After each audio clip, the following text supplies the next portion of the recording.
Because over the weekend. Well, and on this day, because I forgot about this as we were playing it. Mm-hmm. So that was Filter.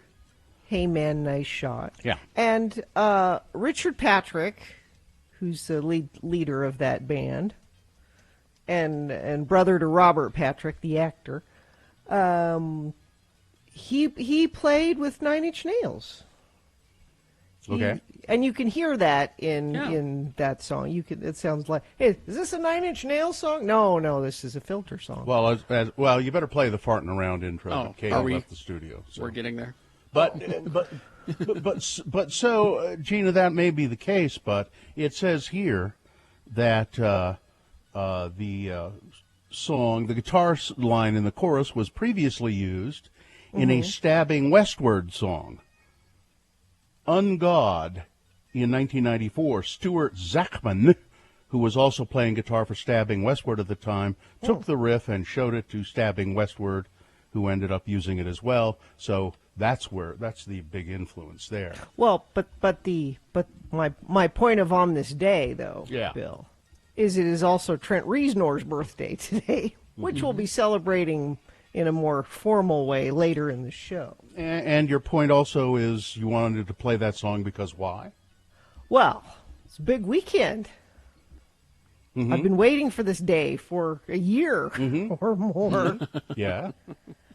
Took my children, ages 13 and 15, and drove to the Legacy Event Center in Davis County. And dropped them off and went home. And I sent Katie some pictures. I don't know if we'll be able to. Well, we're having some trouble with You television. took them there for what? To get their shot, to get their vaccination, I to get see. them on the road to normalcy.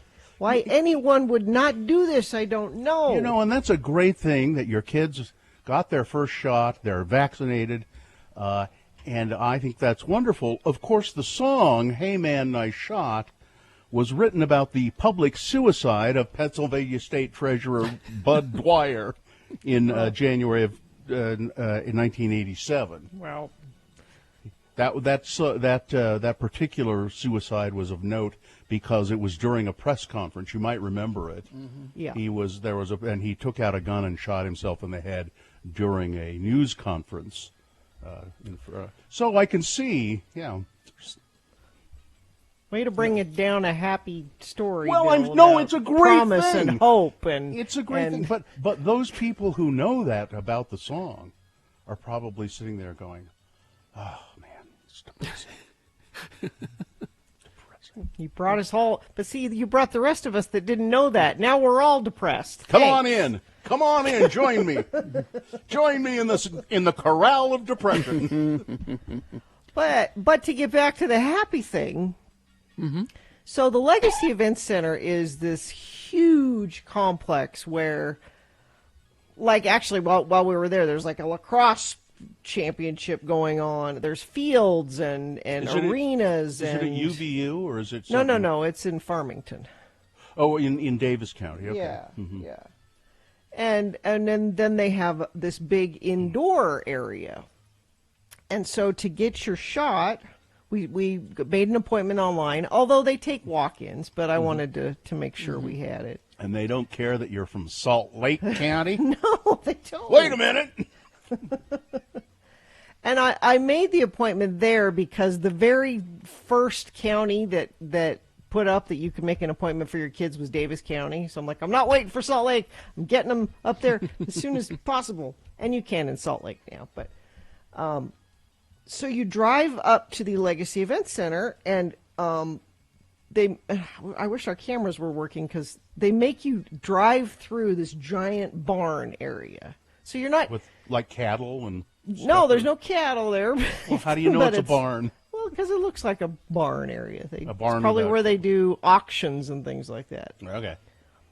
But so you stay in your car, but it's in this indoor area, and there's little stalls, like maybe I'd say 20 stalls as you pull into and they have people there directing you. Go to this stall, you go to this stall. So they put you in a squeeze chute, essentially. Yeah. That's what I was picturing as cattle. Yeah. Squeeze chute, yeah. And okay. And as we pulled in, my daughter went, "This is kind of weird," because it does. It looks kind of like we're vaccinating cattle, but Yeah. but a very efficient, clean, bright, sunny place inside there. And then the people working there, incredibly nice, cheerful. Like they know that what they're doing is a good thing and helping people. And even though you are not from their county, you are not a Davis Countyer, And a Davis handed- Countyite. handed our paperwork to them, and we had both the kids in the car, and they just say, now open the car door, you don't have to get out, and we'll lean in and give you the shot. And I said to my kids, I said, don't worry, I'm not going to take your picture and post this, because that's all social media these days, is everybody, either them or their kids or whatever. Picture of the And- Band-Aid, pointing to it. And, And Mohammed said, I want you to take my picture and post it. I want other kids to see that Because maybe it's some not a big girls deal. will think I'm good looking. No, he said. Oh, no. He said, I want other kids to see that it's no big deal. And Hey, you I'm a should do good-looking it, vaccinated kid, and you can hang out with me. I'm vaccinated. ready for action. So that's the there's- only reason I posted it, is he told me he wanted to. Well, I'm glad they got their shot. So Uh, now you can bring them in from the garage where they've been living for the last few weeks. So they, Mohammed had no reaction at all to it. He just was fine. Jonesy, a little tired, little sore arm, but nothing much to report. Well, And wait they'll for get the their- second dose. Yeah, they'll get their second dose in, I don't know, 2 weeks or so. And they give you a little card, and stamped on the card on the back, it tells you the date to come back and get your second shot. It's all very streamlined and easy. We were in and out of there in 15 minutes, because they want you to wait 15 minutes And after. because hardly anybody's getting vaccinated, right? Or were there a lot of people There were a lot of people there, yeah. And it wasn't just kids. Like, I thought I'd see a lot of people with their kids. In line, there were just like single adults in the car, and I'm like, well, that's good. There's still single adults. They're like, okay, I guess I'll go get my shot now. which is- Childless adults say. You should say. Child free. Child. Yeah. Okay, Carrie. Child free. And they don't. You don't have to prove that your kid is 16 or older. No. They take your word for it Yes. because you're the parent. Yes. So if you want to sneak somebody that's 14 I'm in not there, saying that. you could. I wouldn't say that, If Bill, you are a either. dishonest parent and want to teach your If kid I- right from the beginning that it's to your advantage to lie. No, because I would say this, Bill, because I would say for the people who are like, I'm not getting my kid vaccinated until it's been tested. Well, it has been tested in kids 13 and older, and they have found that it is safe and effective. So if you have a mature-looking 13-year-old, what No, Gina 12-year-old. is saying, No, I'm saying yes, be smart. Wait until the CDC comes out and says, okay, we have tested it in kids under 13, and it is safe. Don't sneak your kids. you know they are testing it also right now on infants 6 months of age and older, and also it's been problem-free for the most part, at least the few initial reports that I've read. So if you have an infant that looks like he's at least 16, Stop. Slap a Sneak 'em- mustache on him. just sneak them in, Gina, people don't take me seriously. Don't worry. I'm telling you, someone will come back and say, I heard on the radio that I could bring my 6-year-old to get vaxxed. No, wait until it's official. Or sneak them in. They're, all right. I wash my hands of this. Okay. You know me, Gina. I don't want to I don't want to walk the line of righteousness like you always do. I'm a little Being naughty. righteous to be accurate. I'm a little naughty. To be, That's all I can say. you can be naughty for yourself. If you're being naughty that affects other people, that's a different kind of naughty, Bill. Okay. So I guess we had to Let's officially get it begin over the show. with, Yeah. How about check-ins at 877-602-9696? Just give us a call. Check in. You want to be a little naughty? Check in with the Radio from Hell show. say, hey, man, nice shot. How you doing? Oh, by the way, there were rumors that song was about the suicide of Kurt Cobain. Hey, nice shot. Not the lead singer of Filter says, no, not true. That's not it. 877-602-9696. Check in with us. Tell us how you're doing, what you're doing. We'd love to hear from you, and we'll come back and start the show officially. All right, Wendy's for breakfast. You're gonna score some points because breakfast is so affordable at Wendy's. You can buy breakfast for all of your friends that sit around you at work or in your class, perhaps. $3 classic breakfast deal at Wendy's. You just drive right up. You've got the change in your cup in the ashtray of your car. You know that. Right now at Wendy's, get your choice of classic sausage, egg, and cheese. That's my choice.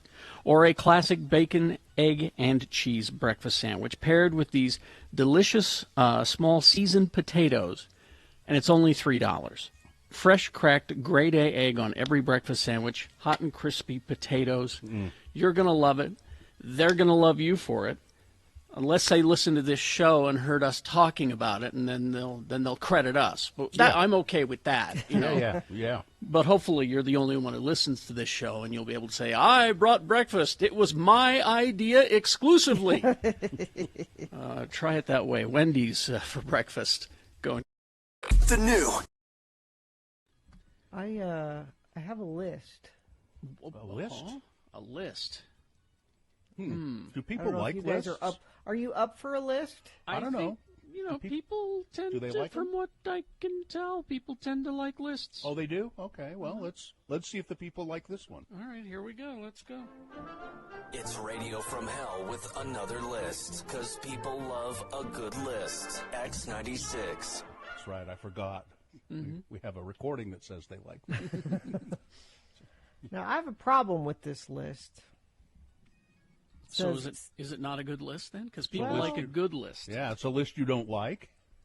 Seeing a shirtless actor in Hollywood isn't all that uncommon. There are some actors who go shirtless way more than others, and a recent study was undertaken to see which stars go shirtless most often in movies. Okay. This group Was found there that was there government funding for this study? Is that there should be. Now they timed it. The Okay. most actual time these actors are shirtless. shirtless time? Okay. So number 10 on the list, Zac Efron, with 694 seconds. Okay. Okay. Number 9, Leonardo DiCaprio, Okay. 724 seconds. Number 8, Colin Farrell. Colin Farrell? Oh yeah. You think of him being shirtless a lot? As a matter of fact, every morning when I wake up. 730 seconds. Yeah. Number 8, Charlie Hunnam. The Sons of Was he Anarchy guy. shirtless a lot in Sons of Anarchy? A little. It didn't seem like a lot, but Number 6, Christian Bale. Yeah, that makes sense. Number 5, Michael Fassbender. Yeah. I can't even picture Michael Fassbender's face, let alone his shirtless body. Number 4, Jake Gyllenhaal. Okay. 913. You don't think of him being shirtless a lot. 913 seconds? Yeah. Okay. Number 3, Matthew McConaughey. That one makes Sure. sense to me. Well, yeah. He almost always, he has like a shirt hanging off of his finger that he carries over his shoulder. You know what I mean? I didn't think he owned any shirts, but Number 2, Sylvester Stallone. I mean, What? you count over his career, yeah. I guess. all yeah. your Rambo movies, all your. Oh, yeah. He was a boxer. He never had a shirt on. And number 1, Daniel Craig. Well, that movie he made about, helping the Jews escape the Nazis, wasn't he shirtless throughout that? Huh? I forget the name of the movie, but I don't know what movie that. it But- would have been funnier if I could have named the movie. Oh. But nowhere on this list is the person that should be at least on the list, if not number 1 on the list. Who? Can you think of a movie where Jason Momoa actually wears a shirt ever? Ah, that's a Yeah, point. but we're talking about actors here. Ever? I can't picture Jason Momoa with a shirt on because I've never seen him with the shirt on.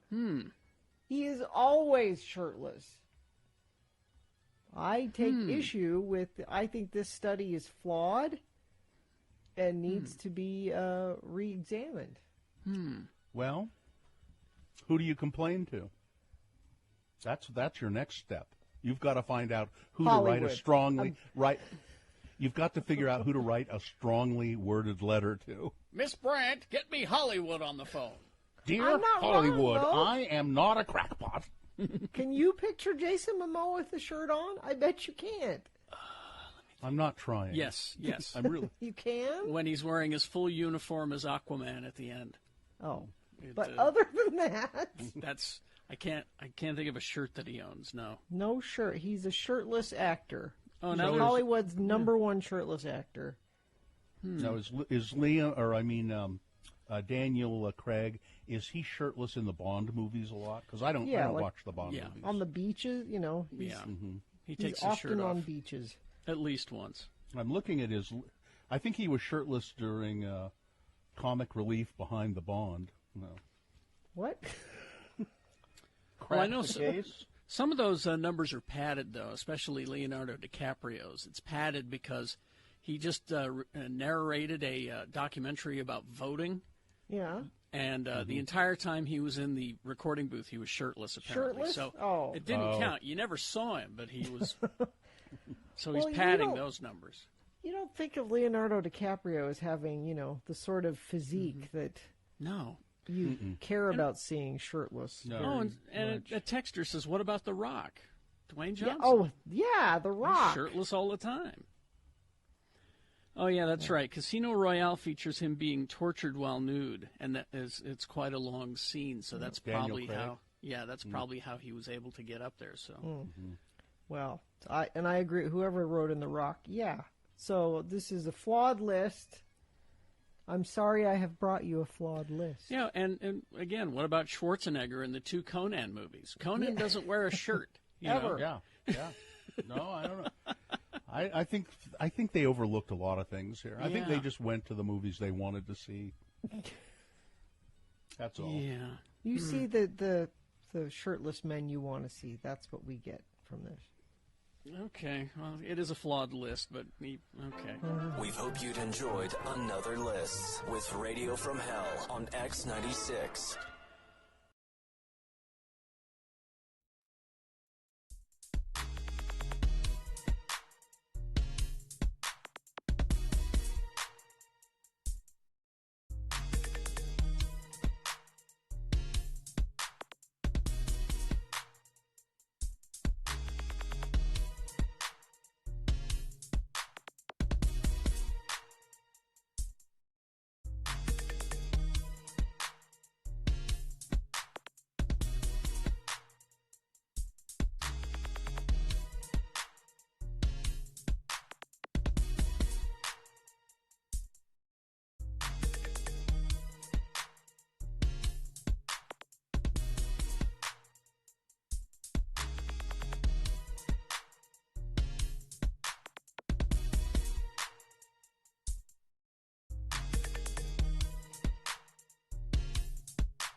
Oh, just my levels are all screwed up here.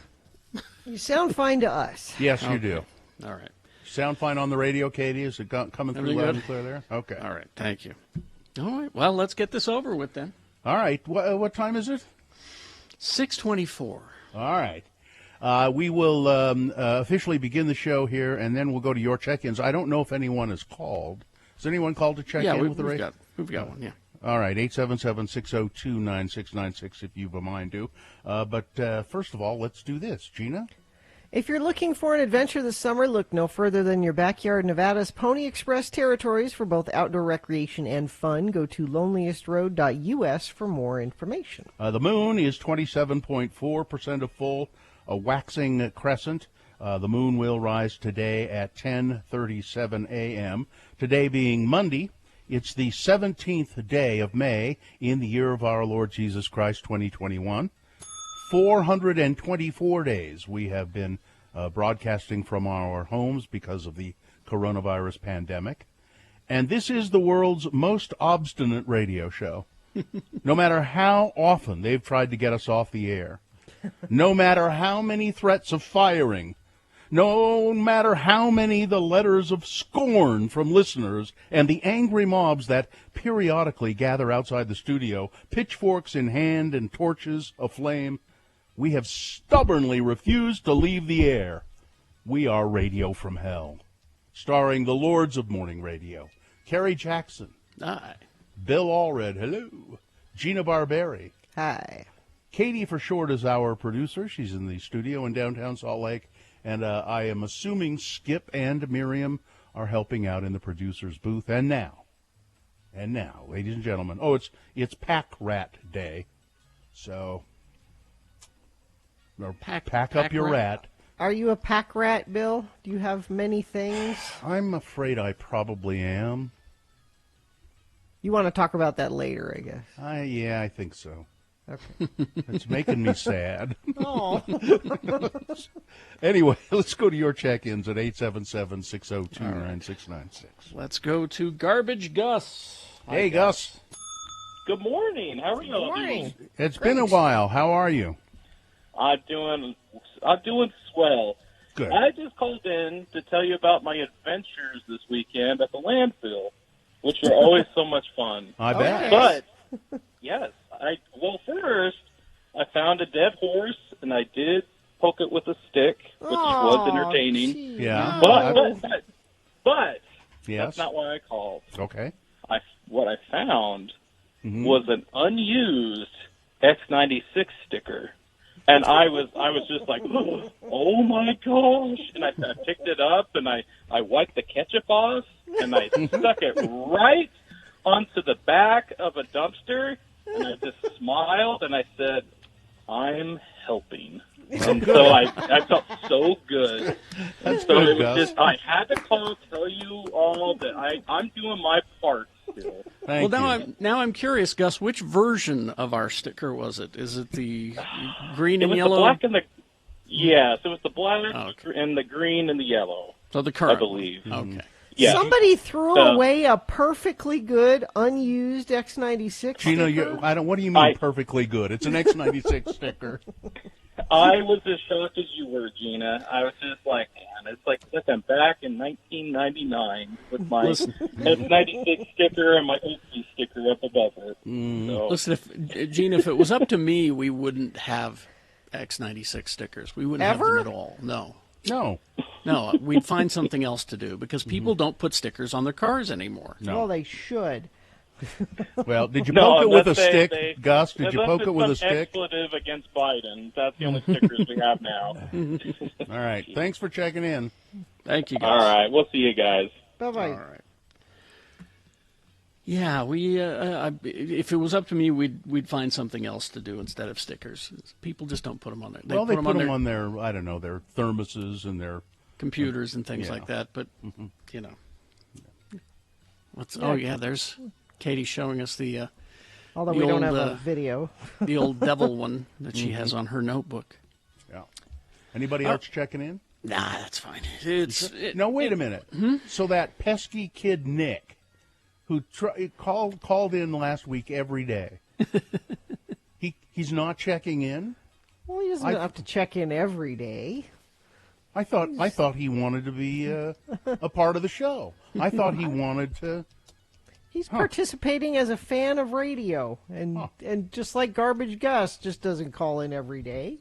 when he has something to say, he calls. Garbage Gus has no chance of being part of our show. I don't know. We could get a weekly update from Gus about recycling or something like that. You know? He was pretty good. Mm-hmm. A dead horse at the landfill. Like what'd you find at the landfill this week, Gus? Well, and I'd like to know what kind of stuff Gus finds and keeps. Mm-hmm. Because if you have regular visits to the landfill and you're involved in garbage, you find stuff and you go, this is in the garbage, but this you know what? This is a perfectly good blank. Yeah, it's a perfectly good X96 sticker. Yep. All right. Traffic, Gina, please. Things are looking good. I just refreshed the UDOT website, and all the cameras are saying green, go, everywhere, all up and down the Wasatch Front. Now, maybe you're seeing something else. Maybe you're out at the landfill, and there's lots of traffic there. If you see that, you can text it to us if it's safe for you to do that, 33986. Traffic brought to you by Scott Hale. During the month of May, get a professional AC or furnace tune-up for only $29 with Scott Hale Plumbing, Heating, and Air. Call 801-264-HALE. All right, we will take a break. We will be back. We've got, in the next break, Big Boy News and Sports with Amy Donaldson, all coming up. Stand by. X96.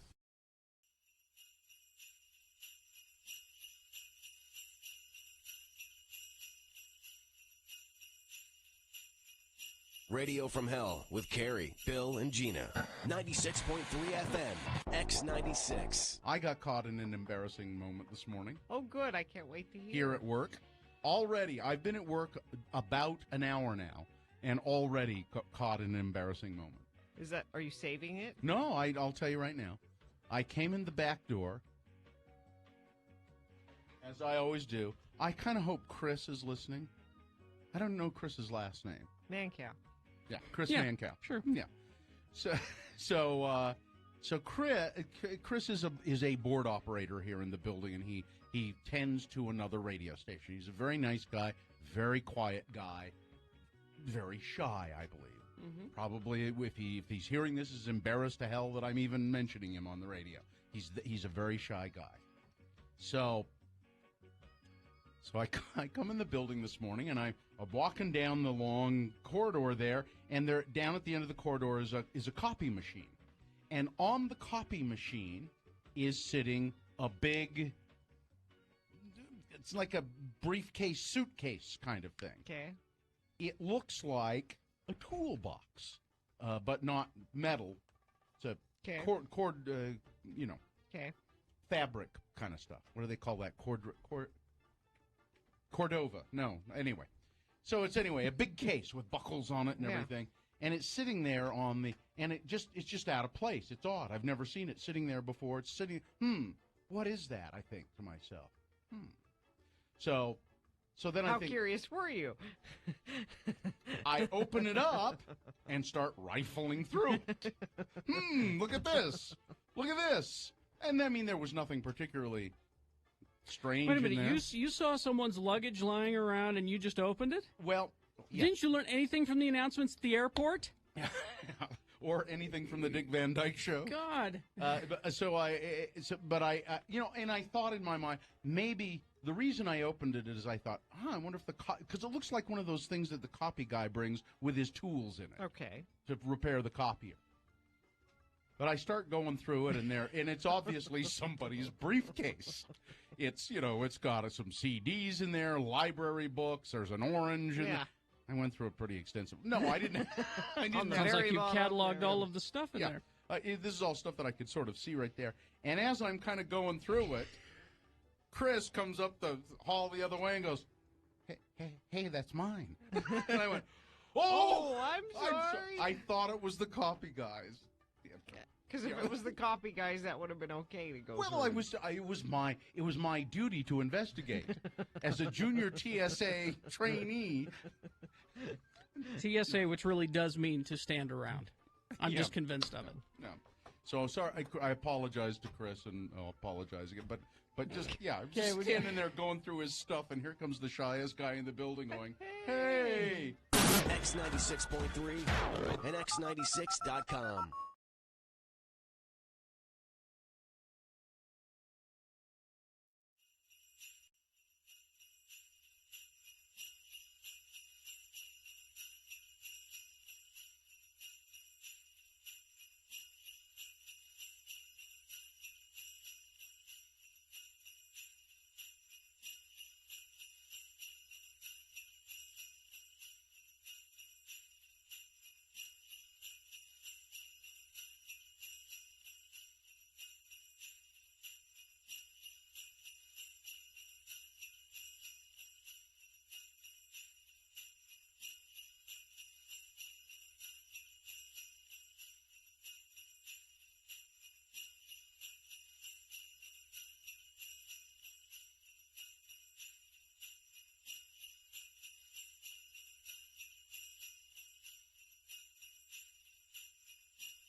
All right, 6:37. We got sports coming up with Amy Donaldson, but right now, big boy news and a Pinuendo brought to you by.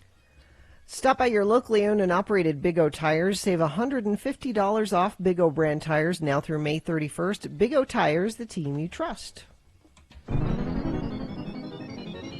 Well, there is a lengthy article in the New York Times today.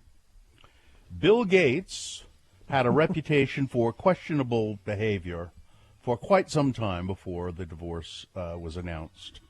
Slimy Bill Gates? Do we have a slimy Bill Gates? By the time that Melinda French Gates decided to end her 27-year marriage, her husband was known globally as a software pioneer, a billionaire, and a leading philanthropist. But in some circles, Bill Gates had also developed a reputation for questionable conduct in work-related settings.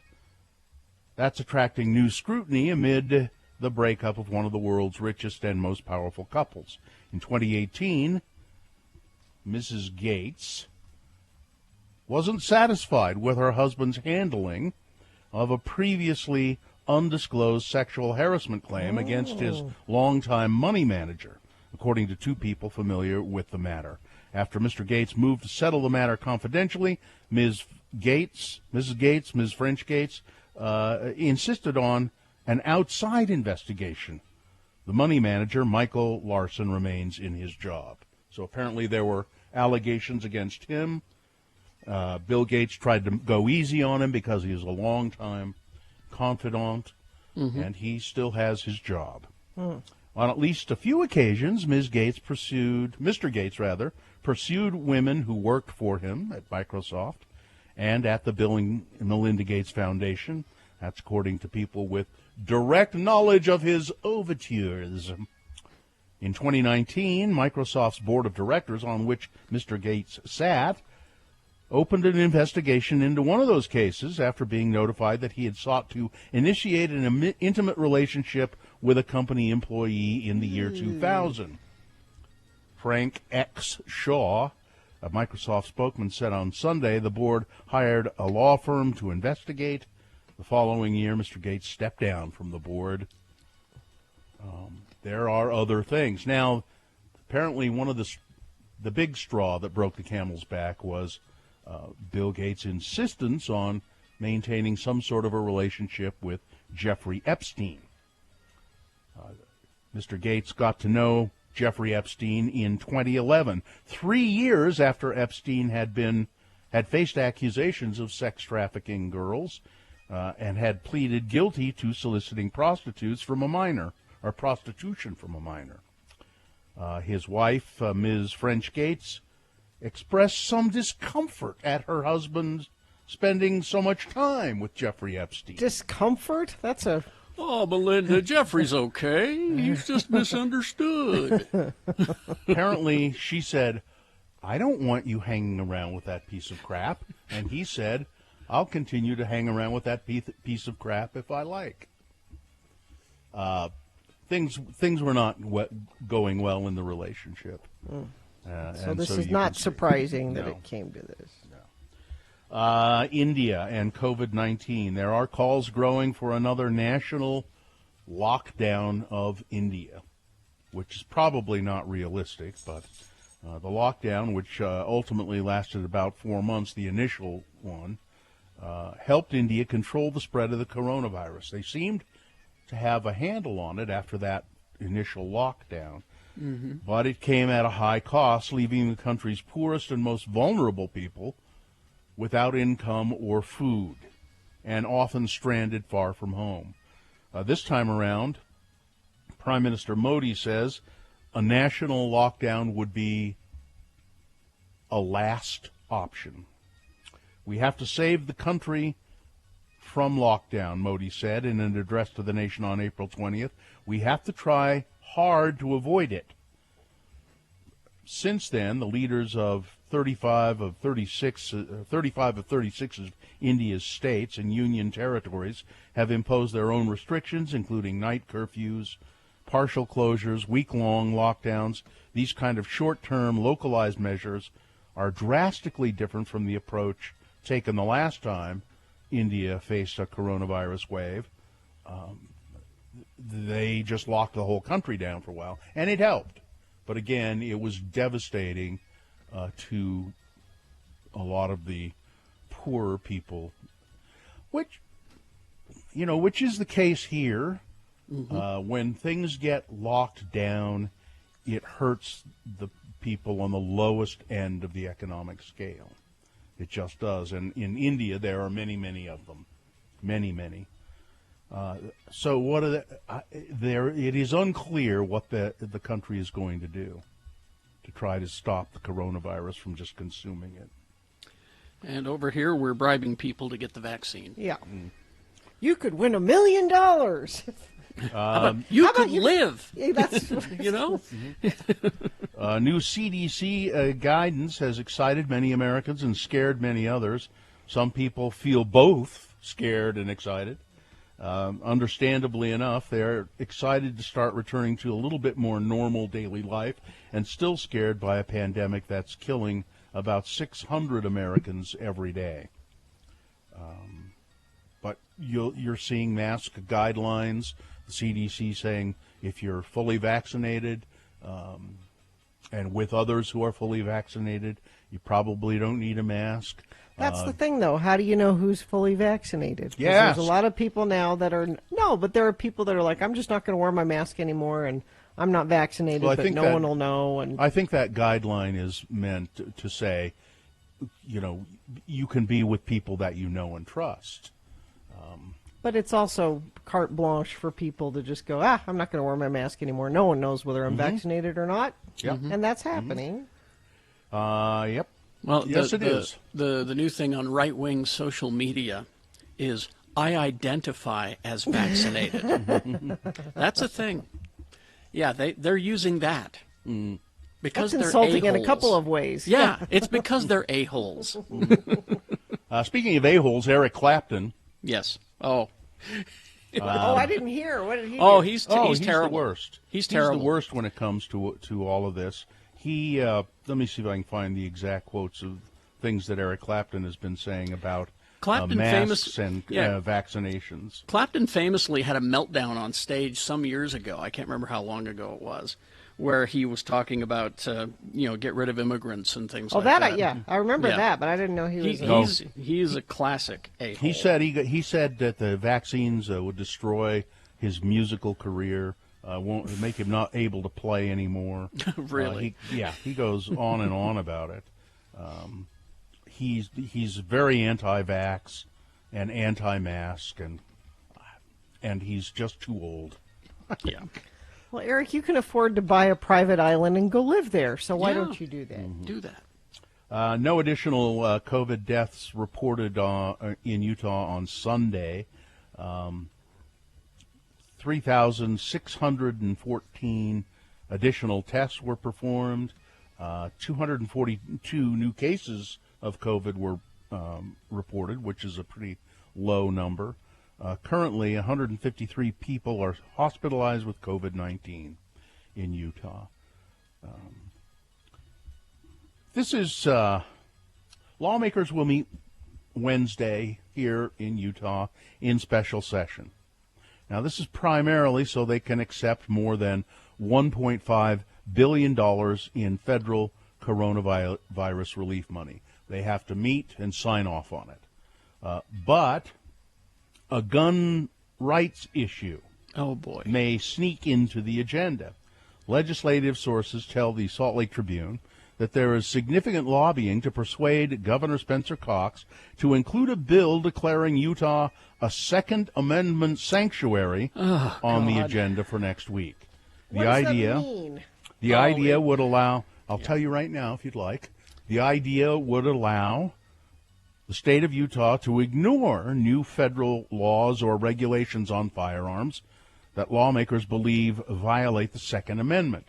So if the feds come up with a law that Utah thinks, well, that's against our Second Amendment rights, we just don't have to pay any attention to it, which affords people the right to bear arms. It would extend to judicial rulings or executive action by the White House. experts say even if lawmakers pass such a bill, it would be mostly It doesn't- symbolic. Yes. Because federal law trumps any state provision. Exactly. And it's one of these bills that's being passed around. It was written by a right-wing think tank. It is being passed around from state to state, and a lot of these states are doing it because they're a-holes. Here, try doing this bill along with the transgender rights thing, the anti-transgender. Do both of those and see what happens. See if you can get those through. Because if we can get people to go with those issues, it takes their mind off what's really happening. Exactly. All right. Weather, traffic. Mostly sunny, chance of a scattered thunderstorm later this afternoon, high of 76. Tomorrow we'll be back up in the 80s. Looks like later in the week, better chances of showers. Carrie, your porch day looks like tomorrow's a good day for that. Okay. Today and before the late, you're going to go out there fairly early. You'll be good today out on the porch. All right. Traffic, we've got crash westbound I-80, milepost 32. This is 9 miles west of Knowles in Tooele County, and that's the only traffic issue I'm seeing. If you see something, you can text it to us, 33986. Traffic brought to you by Scott Hale. During the month of May, get a professional AC or furnace tune-up for only $29 with Scott Hale Plumbing, Heating, and Air. Call 801-264-HALE. All right, sports from Amy Donaldson. It's not brought to you, is it? No, just dive right Brought to you in. by my coffee. Okay. Amy Donaldson Sports. Break. Well, here she is, Amy Hi, Amy. Donaldson, who is now a full-time podcaster, producer extraordinaire. You can hear her podcast, Voices of Reason. Just look for that. And she's also involved with the Cold podcast, which for some reason, and I haven't really tried to figure it out, but Amy, I just get your parts of the Cold podcast. I don't get the actual podcast. That's probably because you're listening on iTunes, and you can only find Cold on Amazon Music. It's free, but you have to go to Amazon Music. So, I see. You are not alone in that. I've heard from a few people. So whichever podcasting app I'm using, it doesn't it won't pick it up unless I go to Amazon. Okay.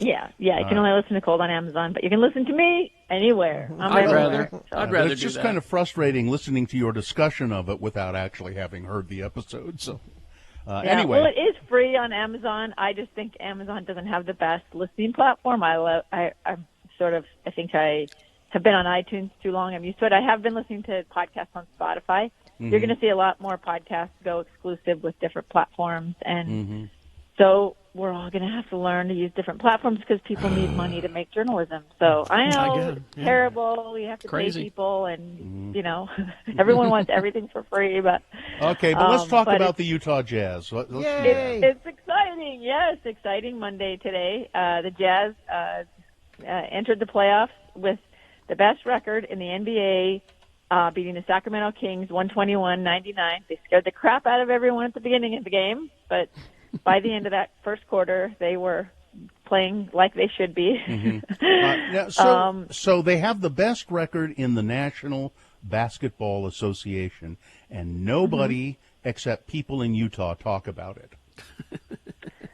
Well, I'm not gonna argue this point too much because there are definitely naysayers. That the majority of national analysts don't give the Jazz the credit they deserve for sure. If this was a major market team that had this kind of let me think about this. Mitchell missed 16 games, the last 16 games of the season, with an injury that he suffered on April 16th, right? Sprained his ankle out. So he's their best player on the sidelines, and they still head into the playoffs with the best record in the NBA. If that was any major market team, that is all you would read in every national magazine and to hear on any radio program. But because of the Jazz, and they've never won a title, you're not going to hear anything, and no one's going to believe they're going to win except for a few, rare, hopeful, optimistic, and informed people.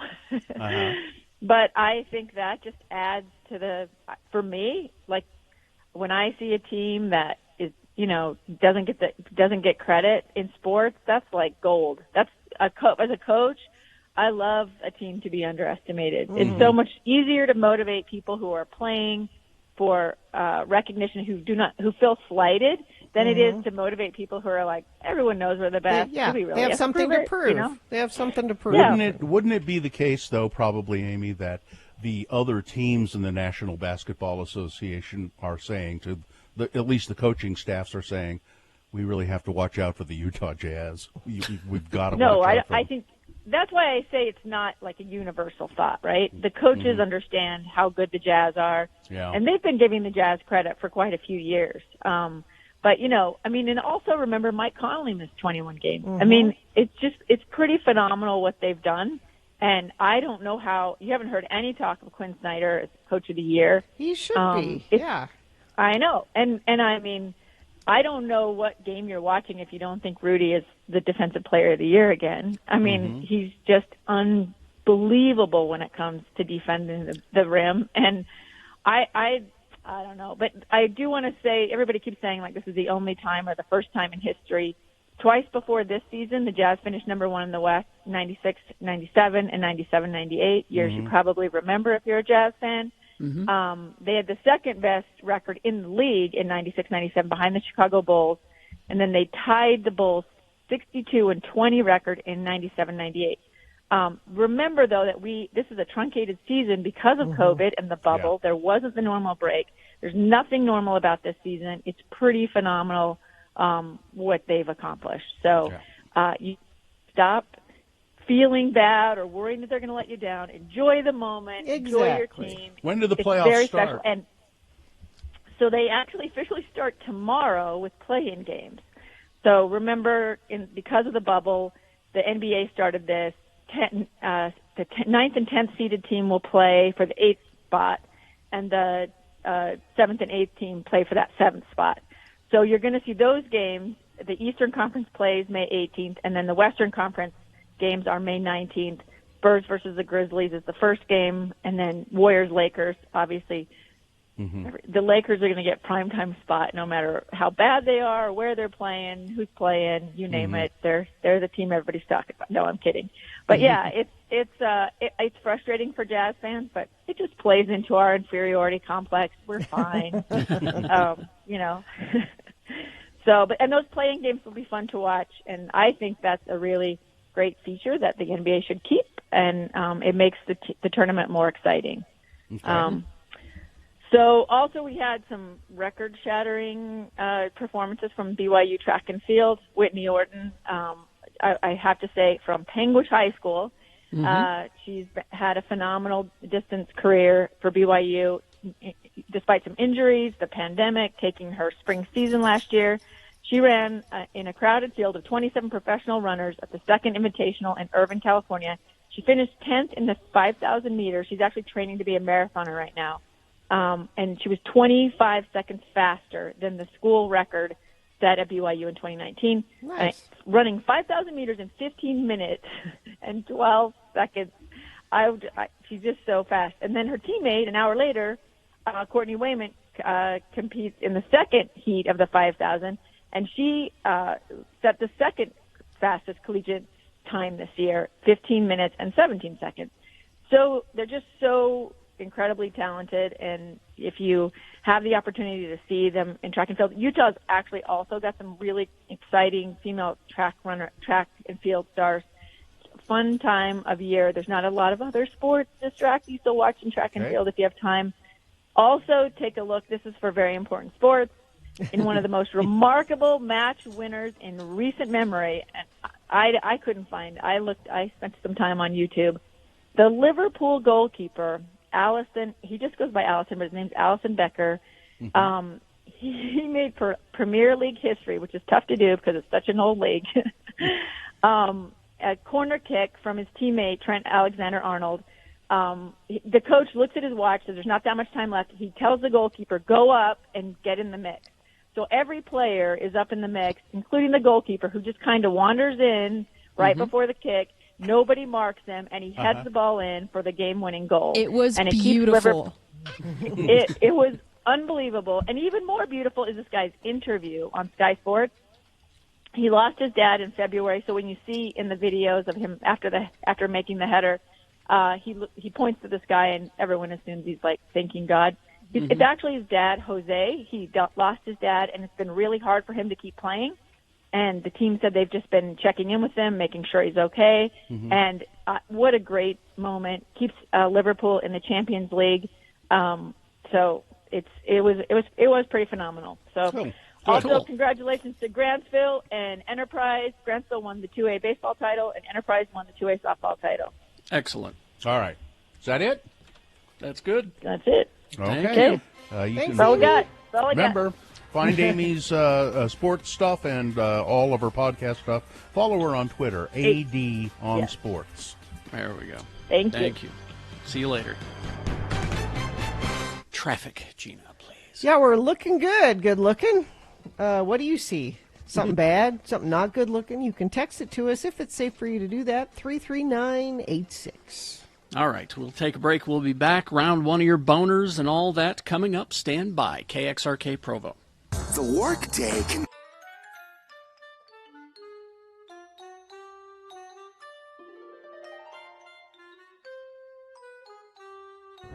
It is the 23rd century. Humans have left the lowly confines of planet Earth and have sought their destiny among the stars. While many things have changed, one constant remains: the need for young men to venture forth and do the work of the Lord. This is the tale of two such men who at the age of 19 have answered the call of their general authorities and are embarking on a 2-year mission to spread the gospel throughout the galaxy. This is the story of Space Elders!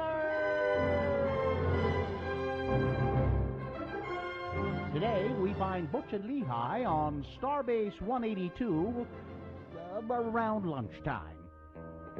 Hey, Lehigh, what's up? You haven't been yourself lately. You seem a little under the weather.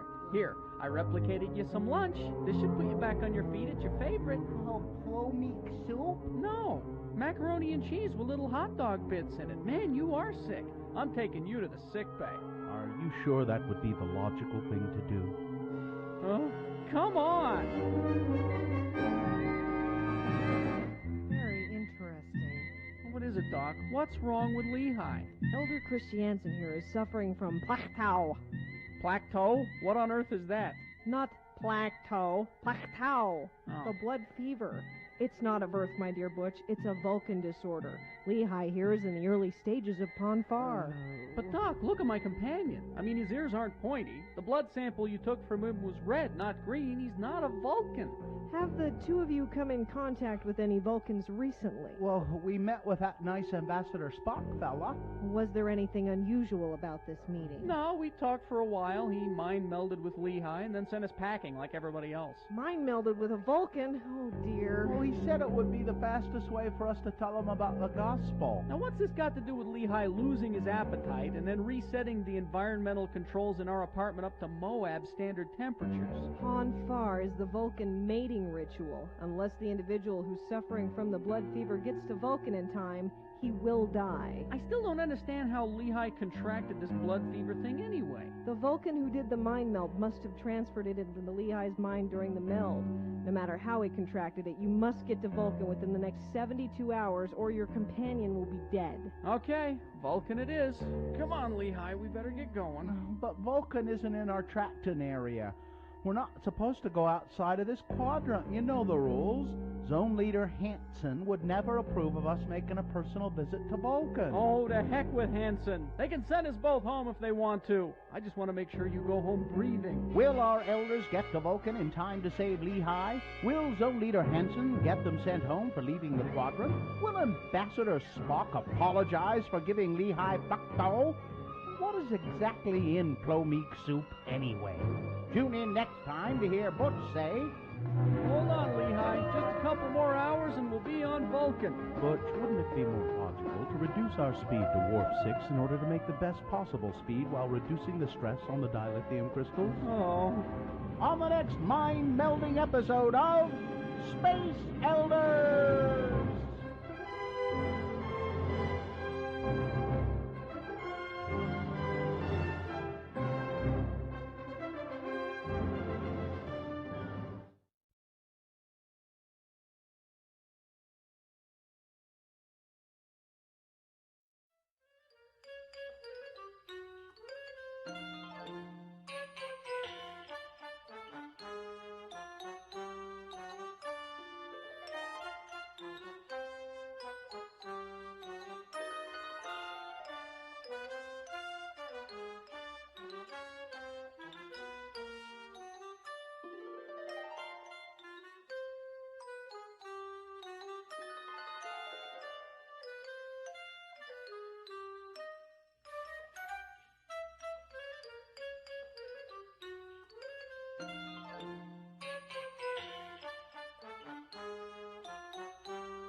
All right, 7:05.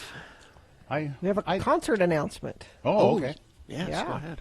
X96 is proud to present 311 and Iration October 5th at USANA. Tickets are on sale Friday, May 21st at 10 a.m. Listen all week to win tickets from X96. I don't know. I don't know when I have. Well, I think it's been 24 days that I've been out to a restaurant like a real dining experience. Mm-hmm. Yeah, and I did it on Saturday. We did it on Friday. We did it on Friday also. And I mean, I haven't been. I don't think I have. And so we went to Current for a sort of a celebration, and it was my old family and my new family. So my ex-wife and my two old kids, and then my new wife, who's now my old wife. We've been married 20 some odd. I've now been married to my second wife longer than I was married to my first wife, and I was married to my first wife for 20 years. So I don't know what it's like to not be married. You're like my dad, Bill. Mm-hmm. He didn't date, he just got married. Well, I did both. He just would. I did some dating while I was married, but so we went to Current, and we sat outside. They have a patio there on the front, and it was very nice. All of us have been vaccinated, so we felt pretty good at a big table with all of us outside.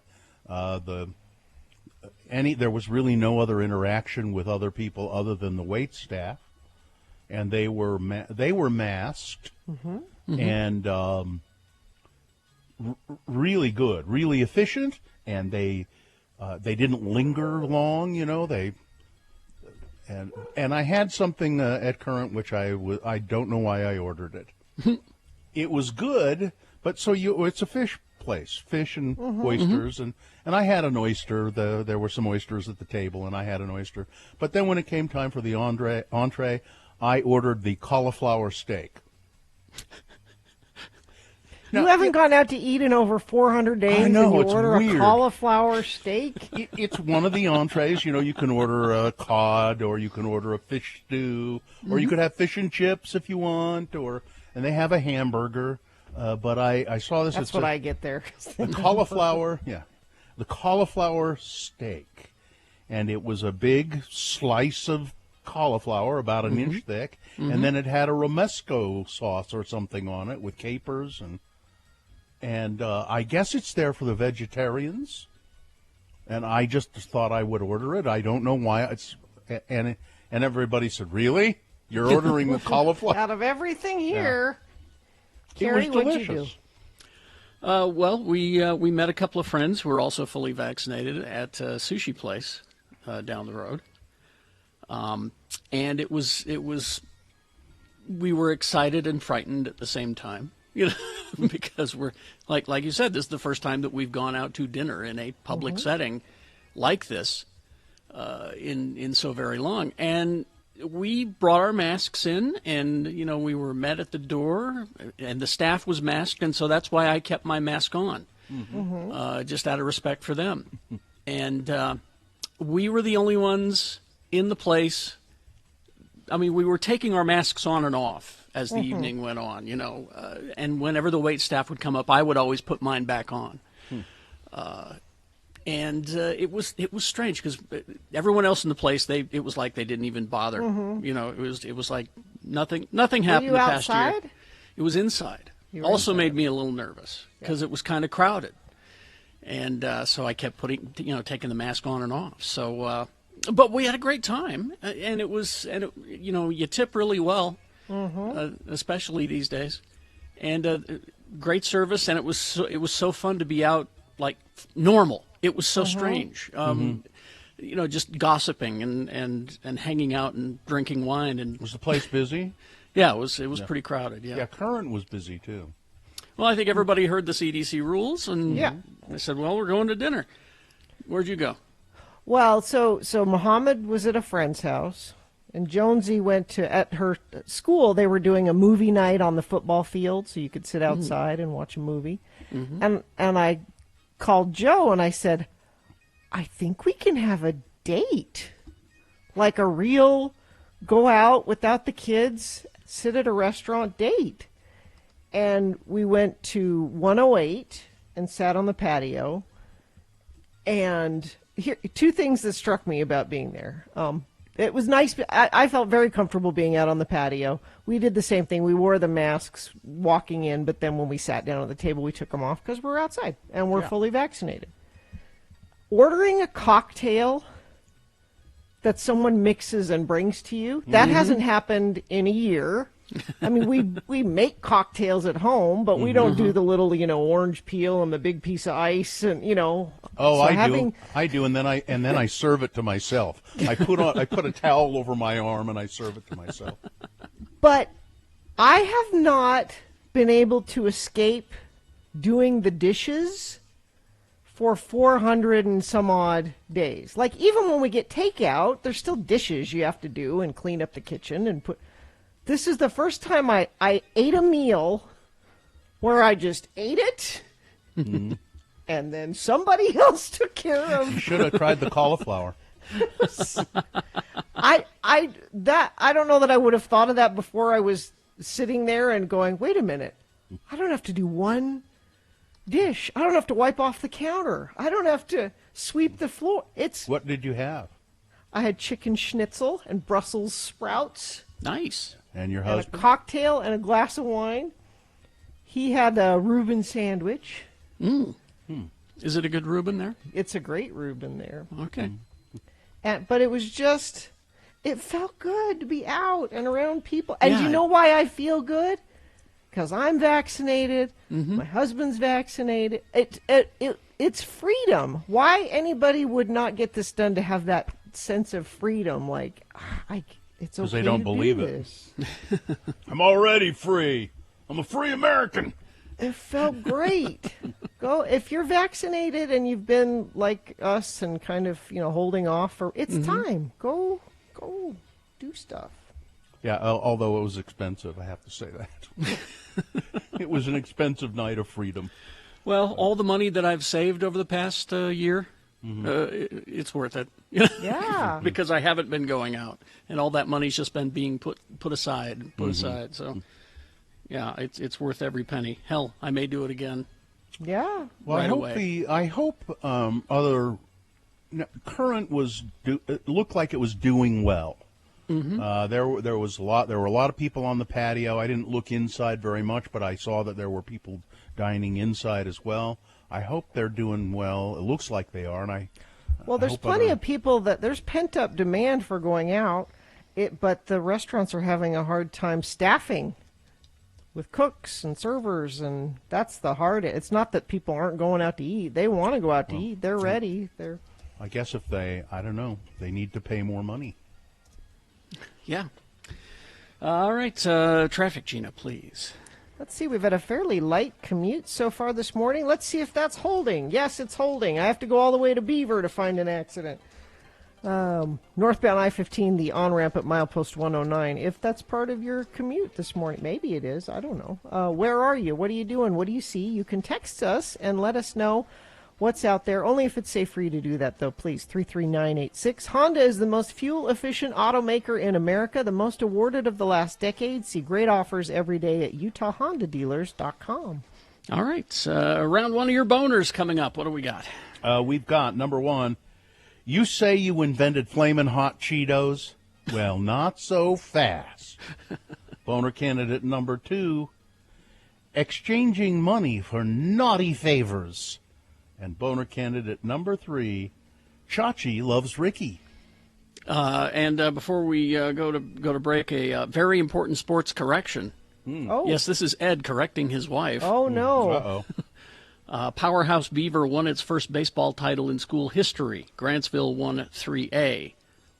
Don't want to upset your Beaver listening contingent. Of course not. All right, we will take a break. We'll be back. Round one of your boners, big boy news, all coming up. Stand by for all of that. Wendy's for breakfast. This is such a great deal. You're going to stop and you're going to pick up breakfast for your whole group because it's so inexpensive. The $3 classic breakfast deal has arrived. You can get a fresh start in your morning with Wendy's breakfast right now. Get a classic sausage, egg, and cheese or a classic bacon, egg, and cheese paired with small seasoned breakfast potatoes for just $3. It's such an incredible deal, and it is delicious. We've got to figure out what it is about Wendy's sausage that makes it better than the rest. I need to know that secret. It just is. It just is. It's delicious. So start your day right at Wendy's and buy breakfast for all your friends because it's so affordable. The classic $3 breakfast deal has arrived at Wendy's. You can get the classic sausage, egg, and cheese or the classic bacon, egg, and cheese breakfast with small seasoned potatoes for just $3. Hit it at the drive-thru and tell them we sent you at Wendy's. I was going to mention this article a little bit more. Oh, okay. This is the Tribune article? Yeah, this guy calls me, and that's why, I don't know what Richie expected. He calls me. He asks for some quotes. Mm-hmm. So the first thing you want to do, obviously, is see if he got the quotes right. Yeah. Isn't that what you always do? If you're being quoted I don't want to be paper? misquoted. No. I might come off looking stupid. I'm just concerned my name's spelled right. It is. And I was quoted correctly. I don't know about you, because you haven't looked yet. I was rambling.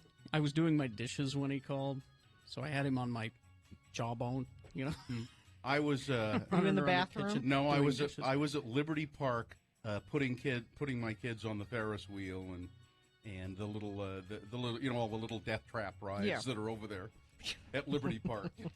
The little injury-inducing ride. I cut myself on this. Really? Allred, in referencing his 5,000th episode on the Radio from Hell program, was quoted as saying, "You little jerk, get on that ride!" You're bringing the little jerks tonight, right? Yeah. But the quote, this dawned on me. This was, I think, I think, one of the more brilliant observations I've ever had. The reporter from the Salt Lake Tribune asked me, so why do you think your show has been on so long? Why has it lasted 5,000 episodes when other morning shows and radio shows have come and gone? Some appear and go quickly, some are there for a while, but they disappear.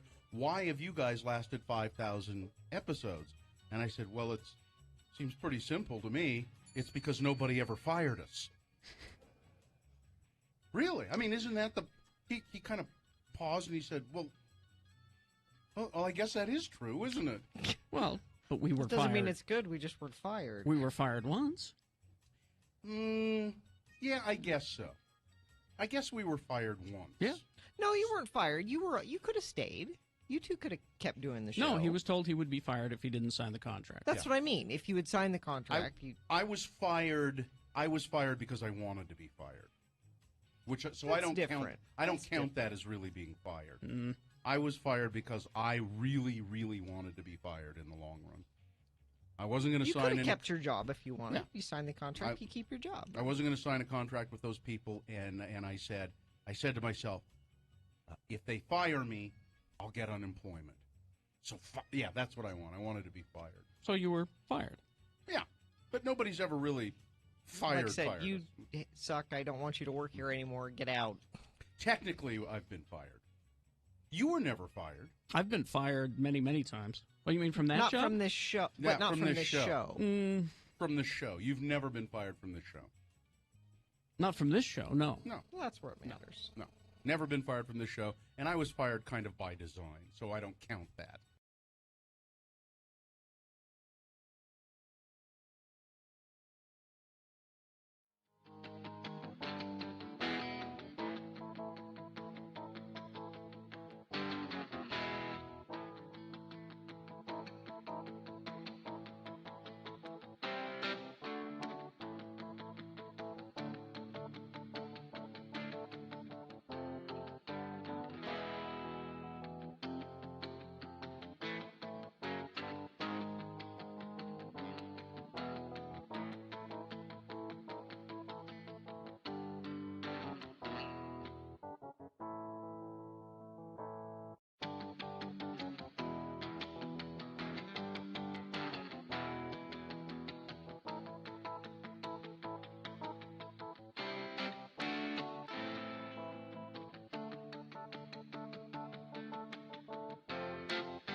All right, 7:21 right now, and it is time for round one of your boner voting. Here we go. 3 news stories. These are examples of bad, stupid, or funny human behavior, and you will decide with your vote of these 3 candidates which one is the worst, which one deserves to go forward to boner fight and possibly become boner of the day. Winning here does not make it boner of the day yet. It makes it the winner of round 1, secures it a spot in Boner Dome. We'll do this again at 8:20 this morning with 3 more candidates. We get another winner there. And we take both of the winners and put them against each other. Boner of the day is decided by you at 9:20 this morning between those two champions. That's when Boner Fight happens. So right now, let's pick one to send forward. Here we go. Round 1. 2 candidates now, a third after the news. Once you've heard all 3, you'll vote, and one of you lucky random Boner voters will receive a Parker Anderson's BYU TV prize pack. Family relationships are complicated, especially with a mixed-race, newly blended family. Check out the new hit series, The Parker Andersons and Amelia Parker, 2 shows, 1 family, stream now on BYU TV app. Boner candidate number 1. So, you say you invented Flamin' Hot Cheetos, huh? Well, not so fast. Who would have thought this is a thing? Richard Montañez, I think it is, has for years told the story of how he dreamed up Flamin' Hot Cheetos while working as a janitor at the Frito-Lay company. And more than a dozen employees, though, and the archival record, and Frito-Lay itself says otherwise. It goes like this. He was working as a janitor at the Frito-Lay Rancho Cucamonga plant. Okay. When he dreamed up a chili-covered Cheeto and believed in himself enough to call up the chief executive to pitch his spicy idea. Corporate backstabbers tried to sabotage Montañez for stepping out of line, but he out-hustled them, driven by a hunger to succeed. Flamin' Hots became a runaway hit, and Mr. Montañez rose through the ranks and became an icon. Watching his many recorded speaking engagements, it's easy to see why this story has taken off. Montañez, a charismatic speaker, his tale of a Mexican-American underdog whose ingenuity conquered the corporate world is rags to riches fable baked into the origins of a wildly popular snack. Mm-hmm. However, and he's even written a memoir wow. about it. Yeah. So I'm so far I don't see where the boner is, Bill. Where's the boner? Flamin' Hot, the incredible story of one man's rise from janitor to top executive. But there's a biopic that's going to be done on his life, apparently directed by Eva Longoria. Okay. But now the Frito-Lay company that makes Cheetos has started to look into this. and they said, according to our records, none of them show that Richard was involved in any capacity in the Flaming Hot Cheetos market. Frito-Lay wrote in a statement to the LA Times in response to questions about an internal investigation whose existence has not been previously disclosed. Now, we've interviewed multiple personnel who were involved in the test market, and all of them indicate that Richard was not involved in any capacity. They wanted to deny him credit for they hid it. No. They say this doesn't mean that we don't celebrate Richard. He's had a very great career with the company. He did work his way up and all of that, but the facts do not support the urban legend that he invented Flamin' Hot Cheetos. It was created by a team of hotshot snack food professionals starting in 1989 in the corporate offices of Frito-Lay headquarters in Plano, Texas. He said, we designed the product to compete with spicy snacks sold in the inner-city mini-marts of the Midwest. A junior employee with a freshly minted MBA named Lynn Greenfield got the assignment to develop the brand, and she came up with the Flamin' Hot name and shepherded the line into. So I mean, that makes more sense. The idea was done by committee. One person, they say we can't attribute to one person. She came up kind of with the name and the marketing idea. So what? Well, I'm not sure who to believe, frankly. I think I would believe. Do you trust Big Corn Chip? Well, I don't think Big Corn Chip comes up with a product that way. I think Big Corn Chip has a big committee and has a testing. It's not just one guy saying, "Come on, believe in me." You know what we ought to do? Huh? Yeah. Boner candidate number 1. You say you invented Flamin' Hot Cheetos? Well, not so fast. Here's Boner candidate number 2. exchanging money for naughty favors. Matt Gaetz, Yay. Republican, Florida, his wingman may have signed a plea or has now signed a plea agreement in the federal case that's broadly rumored to involve Matt Gaetz. But the possibility of pending criminal prosecution doesn't seem to put a damper on Gaetz' mood. Saturday, he spoke to a crowd of Trumpian faithful in Strongsville, Ohio, even cracking jokes about the looming scandal, which, if he has an attorney, and he should, his attorney ought to be saying, no, shut up, you. You want to go to prison? Because that's where this is headed. NBC News national political reporter Henry Gomez was in Ohio and to cover the event and quoted a segment from Gaetz' keynote speech where he jokingly described the sexual misconduct allegations involving him as, quote, benign as legislative earmarks. I'm being falsely accused of exchanging money for naughty favors, Gaetz said at the Ohio Political Summit. Yet Congress has reinstituted a process that legalizes the corrupt act of exchanging money for favors through earmarks, and everybody knows that that's corruption. What? So he's comparing it to It's what the classic goes on in whataboutism, Congress all the yeah. time Yeah. anyway. Well, in Congress we have these earmarks that's money for favors. So he's saying it's okay to pay underage women for sex? Well, That's he what says I'm it's getting no. out He of says it. it's not. I'm being falsely accused. I'm being falsely accused of exchanging money for naughty favors, and to hear him say it, he has a really high voice. He's a prick. I'm being falsely accused of exchanging money for naughty favors, he says. Okay, He's loner the worst. candidate. And I still I want this crazy guy to bring him down. And all the paperwork that I've heard about and read about says it's going to happen. But why do I have a sneaking suspicion that Matt Gaetz is going to get away with this? Boner candidate number 2, exchanging money for naughty favors. Coming up in a moment, boner candidate number 3, Chachi loves Ricky. Okay. We got candidate number 3 for round 1 coming up after this big boy news and opinioendo. Brought to you by Moochie's would like to thank their loyal customers for supporting their locally owned and operated business. Moochie's has been voted Best of Utah for over 17 years. Dine-in, delivery, and pickup available.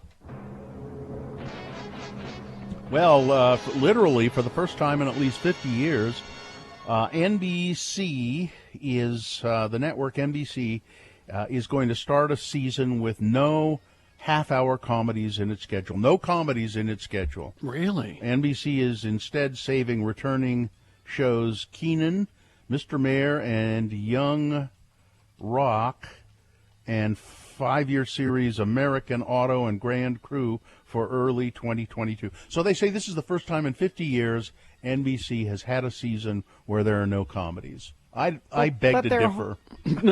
I bet you could look back and find But many they're holding times. them, and they're going to bring them back. It's not like they're never going to Apparently, have. yeah. The final season of Brooklyn Nine-Nine, however, will debut on NBC in August, following the close of the Summer Olympics. If those take place, the 10-episode run will conclude before the official start of the 21-22 season in late September. Martha Stewart she's calling fake news. Fake news. She's outraged. She is. She said, I do not own as many peacocks as the news is telling you I do. What is a reasonable number of peacocks to own? What is the... Well, the New York Post, again, fake news, they have a story on peacocks, and they say, I have 16 on my farm. I actually have 21. Oh, so she has more peacocks than... They're lying Peacocks when they are say... annoying. She has, Why would anybody have peacocks? Martha that's Stewart it. says That's them. they All are the time. They All are the time. glorious birds whose house is impeccable. They do not smell.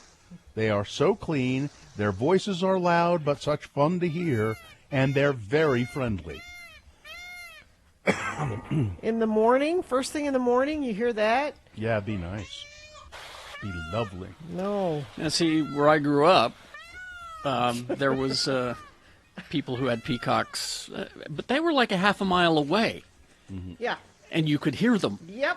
In the mornings. They're horrible. Martha has she has a large estate, you know. Her house is far from the peacocks. Eric Clapton detailed his disastrous health experience after receiving the COVID-19 vaccine and blamed the propaganda for overstating the safety of the vaccine in a letter that the guitarist shared with an architect anti-lockdown activist.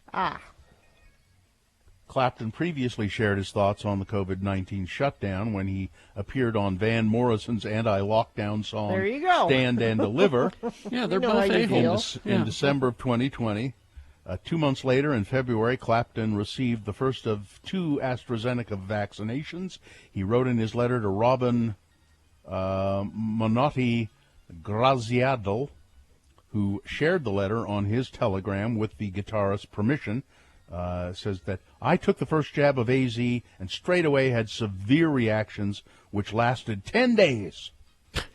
I recovered eventually and was told it would be 12 weeks before the second one. Then 6 weeks later I was offered and took the second shot, and again. He's just lying. That just means it's working, Eric. Shut up. And now you're fine. Yeah. And well, would you go make some more hate-filled music with Van Morrison? Let's see old now. Gary. You old fart. Governor Cox, starting Saturday, just I guess this past Saturday, visitors to state-run liquor stores and other Utah government buildings will be able to walk through without masks. And so that's government buildings and state liquor stores.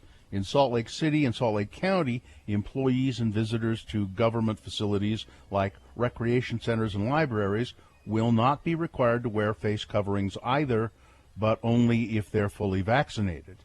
Governor Cox and the 2 mayors are rolling back the face covering requirements in light of dropping COVID-19 case counts and growing vaccination numbers. I will still be wearing my mask when I go to the liquor store. Me too. Before COVID, I was wearing a mask when I went into the liquor store. Mask wearing continues to offer health benefits, and it is left to the discretion of each individual employee. So there's that. Let's see. Oh, this is an interesting story. A local distiller, Utah distiller, is putting bourbon and vodka into 12-ounce aluminum cans. The hell? Just in time for summer. Simplicity Cocktails co-founders Chris Weed and Chad Linville say that they are the first distillery in the United States to package premium spirits in resealable aluminum containers. This really... I'm wondering how you reseal an aluminum container. This really targets the outdoor enthusiast, Weed said, pointing out that the canned spirits are easier to take camping, hiking, or boating. They're easier than heavy, breakable glass bottles. The smaller container also eliminates the mess of pouring booze into a flask for travel, although it's not as easy to hide it in your coat pocket. While there are many distillers in the U.S. and Utah producing ready-to-drink cocktails, Dave Ozgo, the chief economist with the Distilled Spirits Council, said he did not know of any other distiller canning spirits. Let's see if it says here how you can seal it.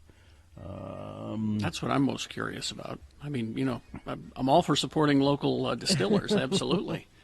But I'm curious about the resealing. It does not say here how you reseal it, but there must be a way to do it, or they wouldn't say they're resealable. Here, what's the name of the company again? Simplicity. They have a bourbon and a potato of vodka. My guess would be it's a screw top or maybe a plastic lid or something. I don't know. Don't know. Can't say. All right. Gina might be able to find it there. And they found that tiger that was on the loose in Houston for over 5 days. They finally found it. There's still some question as to whether it was roaming free or somebody was harboring it. But the tiger is now back in captivity, and Houstonians can breathe a sigh of relief. Until the next person decides they want a tiger as a pet. Because of freedoms. Weather, traffic. Weather. Mm-hmm. Oh, yeah. Go ahead.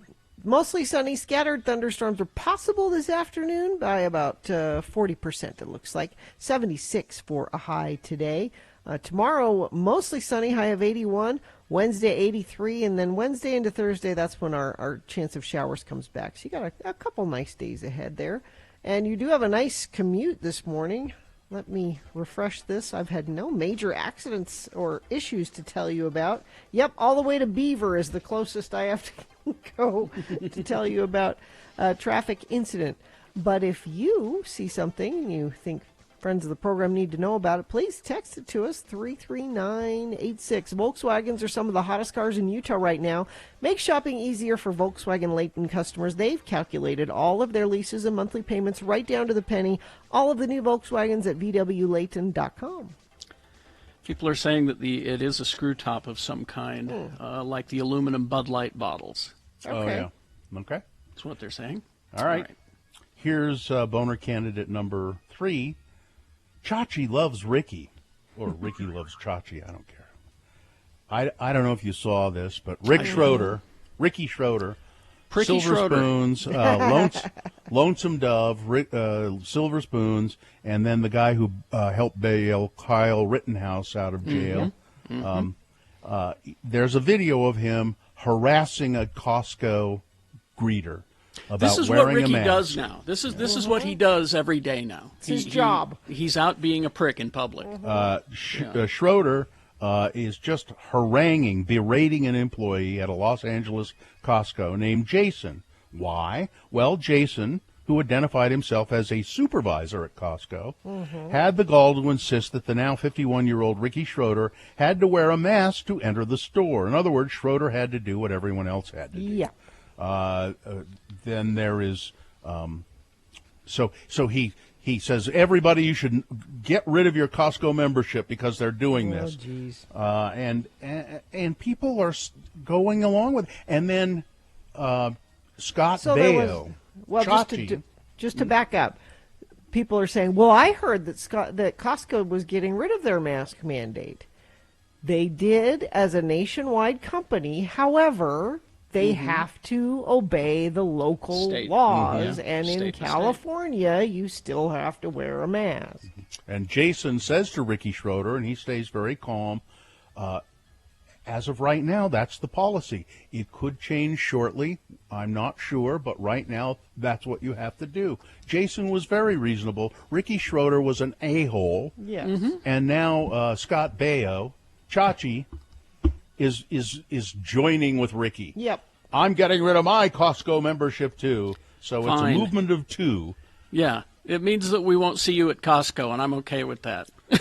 Man. Because I'll still go. A couple of dicks, man. They really are. Boner candidate number 3, Chachi loves Ricky. All right, let's review the first two and vote. Boner candidate number 1, you say you invented Flamin' Hot Cheetos? Not so fast. The man who says he invented Flamin' Hot Cheetos didn't invent them, according to the Frito-Lay company. Boner candidate number 2, exchanging money for naughty favors.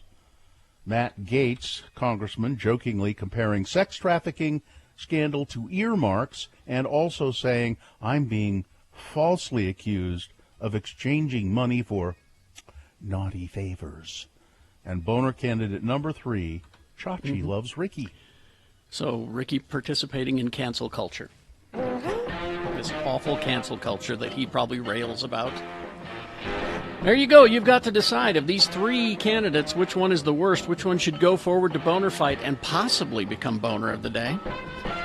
Winning here does not mean it's boner of the day. It means it has a chance, because round 2 comes up at 8:20 with 3 more candidates. We get another winner there. And then we send both winners to boner fight, and you'll decide between those 2 champions which one should be boner of the day. At 9:20 this morning is when that happens. So send one of these forward, 1, 2, or 3. Remember your candidate number. Put that single digit in the message of a text. Text it to 33986. Or call the producer's booth at 877-602-9696. Or use your voice to vote that way. Or go online, x96.com. Look for your box that says Boner Voting May 17, 2021, and vote there. You have until the end of these messages to do it. Let's go. It's round one. It is the 23rd century. Humans have left the lowly confines of planet Earth and have sought their destiny among the stars. While many things have changed, one constant remains: the need for young men to venture forth and do the work of the Lord. This is the tale of two such men who at the age of 19 have answered the call of their general authorities and are embarking on a 2-year mission to spread the gospel throughout the galaxy. This is the story of Space Elders! Our elders have just rendezvoused their warp-capable 10-speed bikes with the USS Pork Rind, a small craft manned, if you will excuse the misuse of the term, by pigs. Not your ordinary run-of-the-mill pigs, mind you, but sentient, talking pigs. Pigs in space! Welcome aboard, gentlemen. I am Captain Link Hogthrob, commander of the USS Pork Rind. This is my first officer, Miss Piggy. And that pig over there is our ship's physician, Dr. Strangepork. Hello, elders. Hi, I'm Elder Chris Jensen, and this is my companion, Elder Jensen. Hi. We represent the Church of Jesus Christ of Latter-day Saints. You know, the Mormons. We have heard tales of your exploits from other space vessels. Yes. Is it true that your church provides for eternal marriages? Well, yes, ma'am, it is. Eternal meaning in this life, in the next life, and forever and ever? Kind of like syndication? Yeah, Yeah. Would the frog, I mean the groom, in question have to be a willing participant? That's the way it's usually done. All right, let's cut to the chase here. Does the Mormon Church recognize marriages between beings from different species? Well, such as? Pigs and frogs, you idiot! Don't you ever watch the show? Well, I believe that you'd have to seek the counsel of your bishop. I don't think we're authorized to make such a decision here in the field. I think we've reached the point in the sketch where I Begin to assault our guest with karate chops. Hi! No, wait. I think I can shed some light on the subject. Now, both you and the frog in question are made of flannel and have men's hands up your... Elder Jensen? No, what I mean is that you're both Muppets, and therefore not different species. I mean, I see no reason why you can't be sealed to one another. Oh, Captain Hogthrob can marry people! You guys wait right here while I find my Kirby! Will Elder Jensen get sent home for telling pigs and frogs that they can marry one another? Will Captain Link Hogthrob get sent home for marrying a pig and a frog? Will Kermit the Frog find a way to get our elders off the Muppet Show and back into normal space?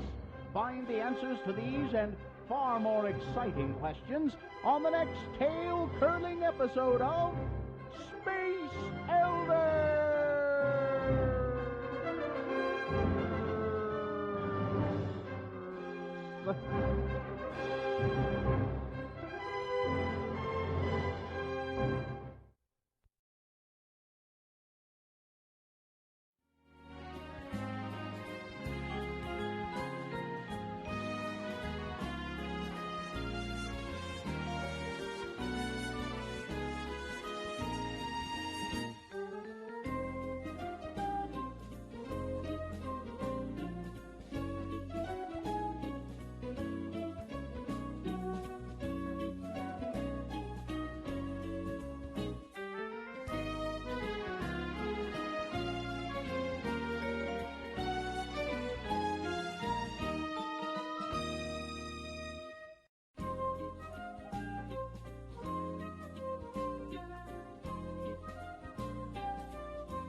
7:47, time to award round one of your boners. And round one of the boner voting is brought to you in part by a hamburger.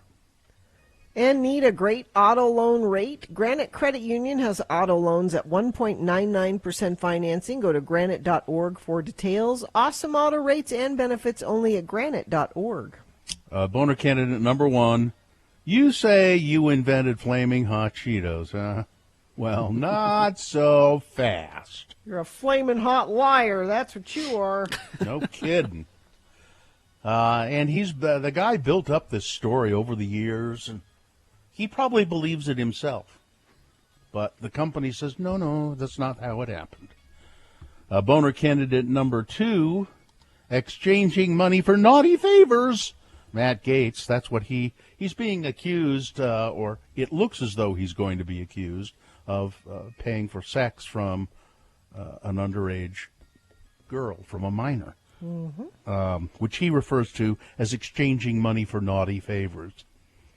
And boner candidate number three, Chachi loves Ricky. Yes, it's Scott Baio, Ricky Schroeder being a-holes at Costco's and because of the mask mandate. Well, we're not going to do it. We're going to get rid of our get rid of your Costco membership. Fine. Yeah. I guess I'll go to Costco today. That's what that makes me do. Let's see. Lee won the BYU TV prize pack, and the winner, it was a toss. I mean, it was really close between number 2 and number 3, but by 5 votes, number 3, Ricky loves Chachi, or Chachi loves Ricky. One of them. Yeah.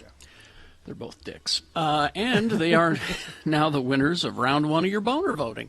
They might be boner of the day. Depends. Round 2 comes up at 8:20 with 3 more, 3 different candidates. We'll get a winner there as well. And then we'll take both of those winners and put them against each other at 9:20 this morning is when Boner Fight happens. That's when you'll decide boner of the day. Oh, I did some quick checking. Not a screw top. Not a screw top. To seal up the vodka or bourbon cans from the Simplicity distillery. It's so it looks like a beer can, or it's a little slimmer maybe, and the top has a plastic tab. Really, it looks like hard plastic tab that I think you can push down and then slide a little lock, so that it's actually a little interesting looking little device. I don't know. I hope if it's very a good tight seal that you can seal that up and then throw that back in your bag or something. That'd be nice. So went out to dinner at Current, as I said, and was with my old family, my ex-wife, and they're moving. They're selling the house.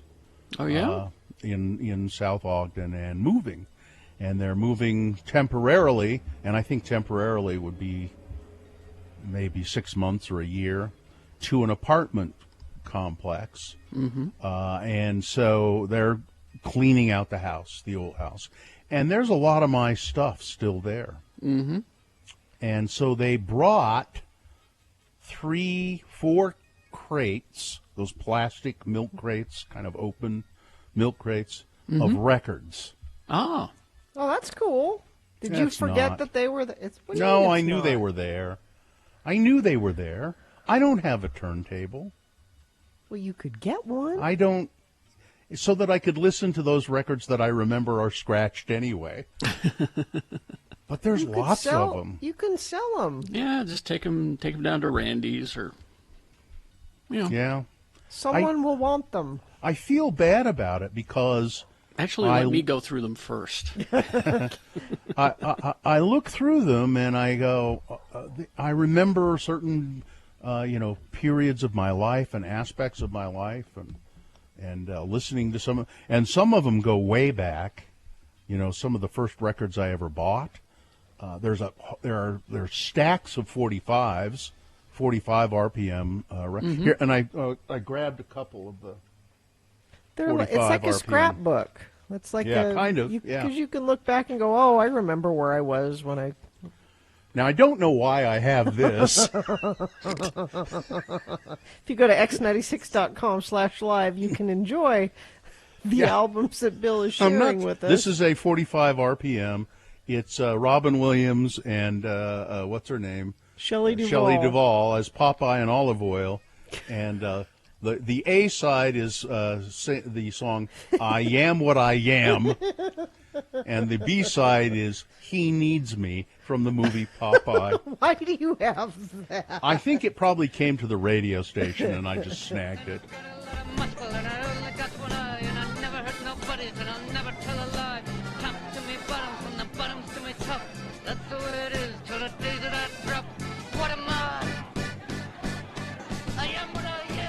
There it is.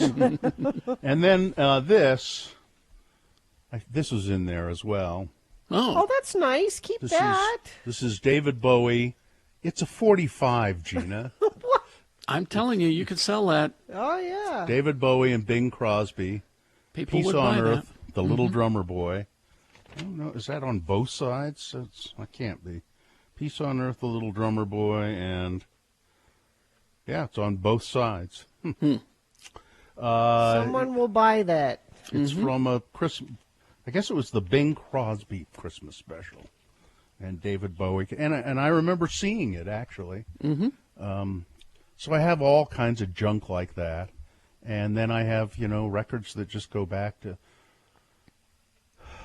my hippie days. It's depressing. It's kind of depressing now, why would to that look be at all of it. depressing? Why don't you look through it and go, "Oh, I remember this time and that time, and when I enjoyed this song, and when I." Back. That's back all when- depressing. No, it was a wonderful time. Oh. That's why it's so depressing now. You're looking at it wrong. Enjoy those warm feelings that come back to you when you think of those days. I mean, some warm feelings and some weird feelings and all of that. But it's I don't know. It's just the time has gone.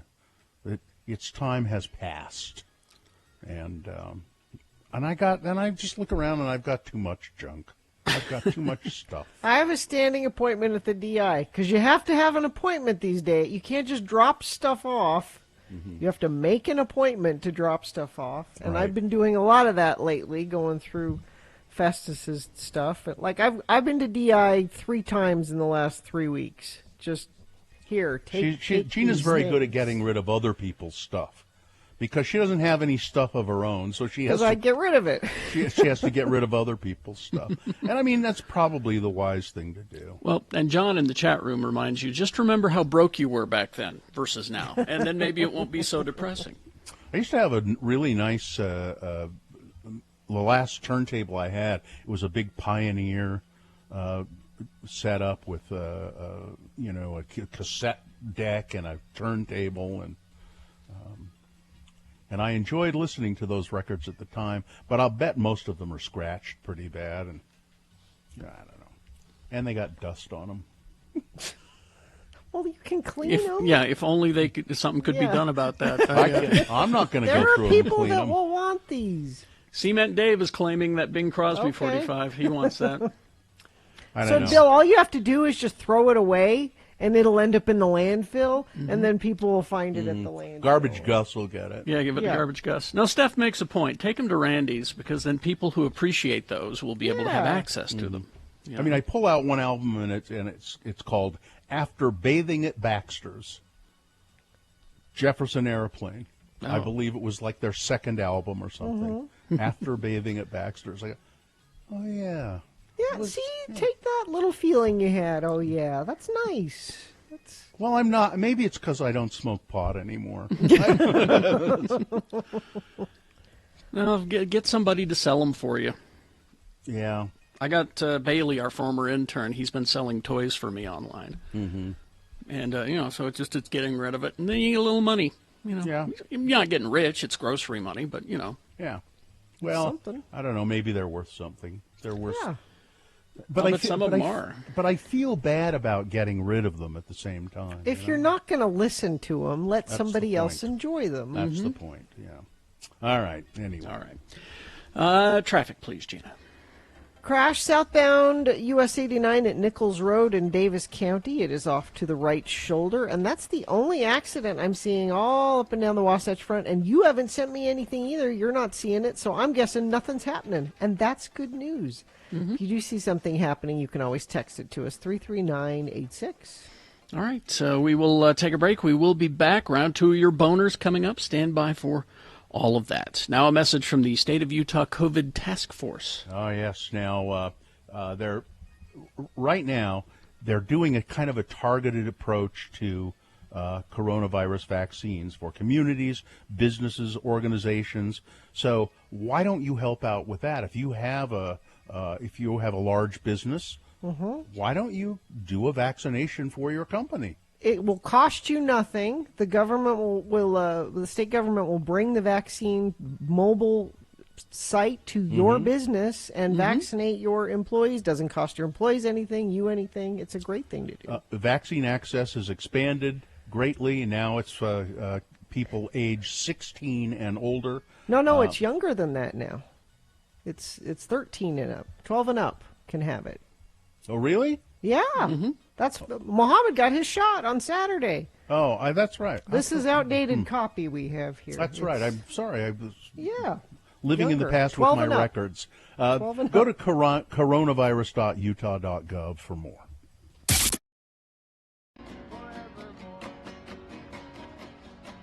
Brother Philip likes Propel water. It's Jesus' preferred water. On the right hand of God. America. On the right hand of God. Excuse us. Are you Brother Philip? Yeah. Hi. Can we talk to you for a second? Sure. Yeah, we do a radio show in Salt Lake City. And we're just talking to your disciples over there.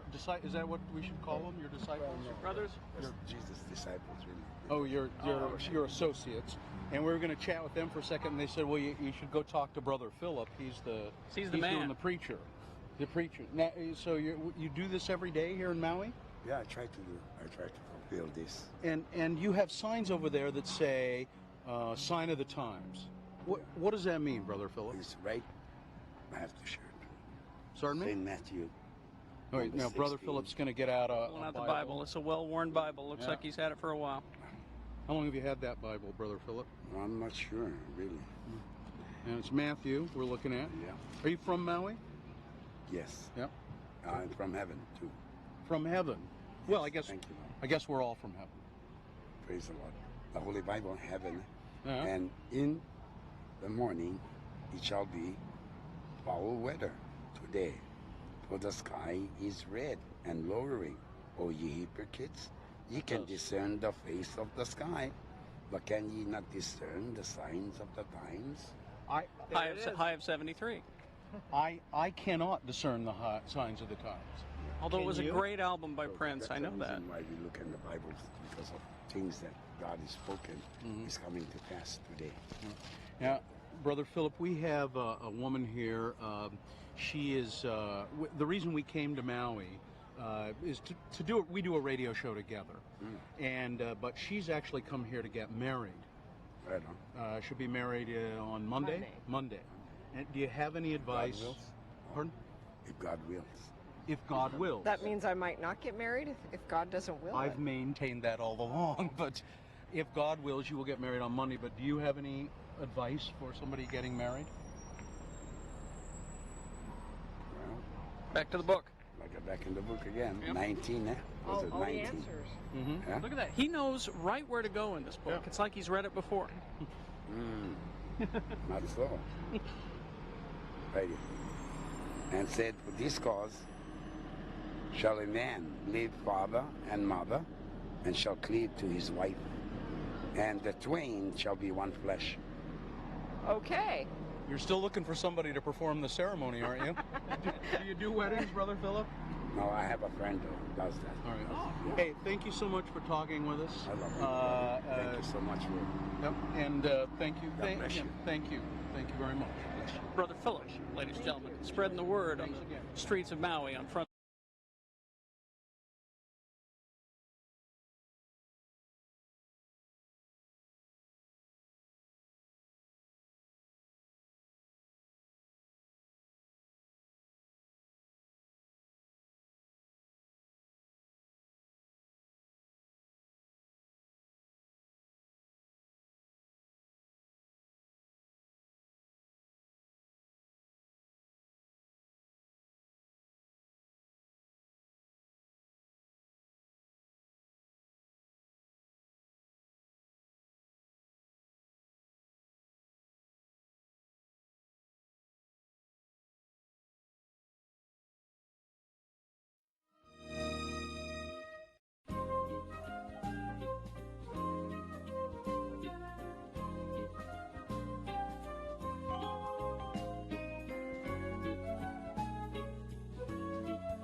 Let's see. Oh, we did the concert announcement, didn't we? Oh, wait. Do we have another prize? No. Or do we have a prize? No, we don't. Okay. We're good. Okay.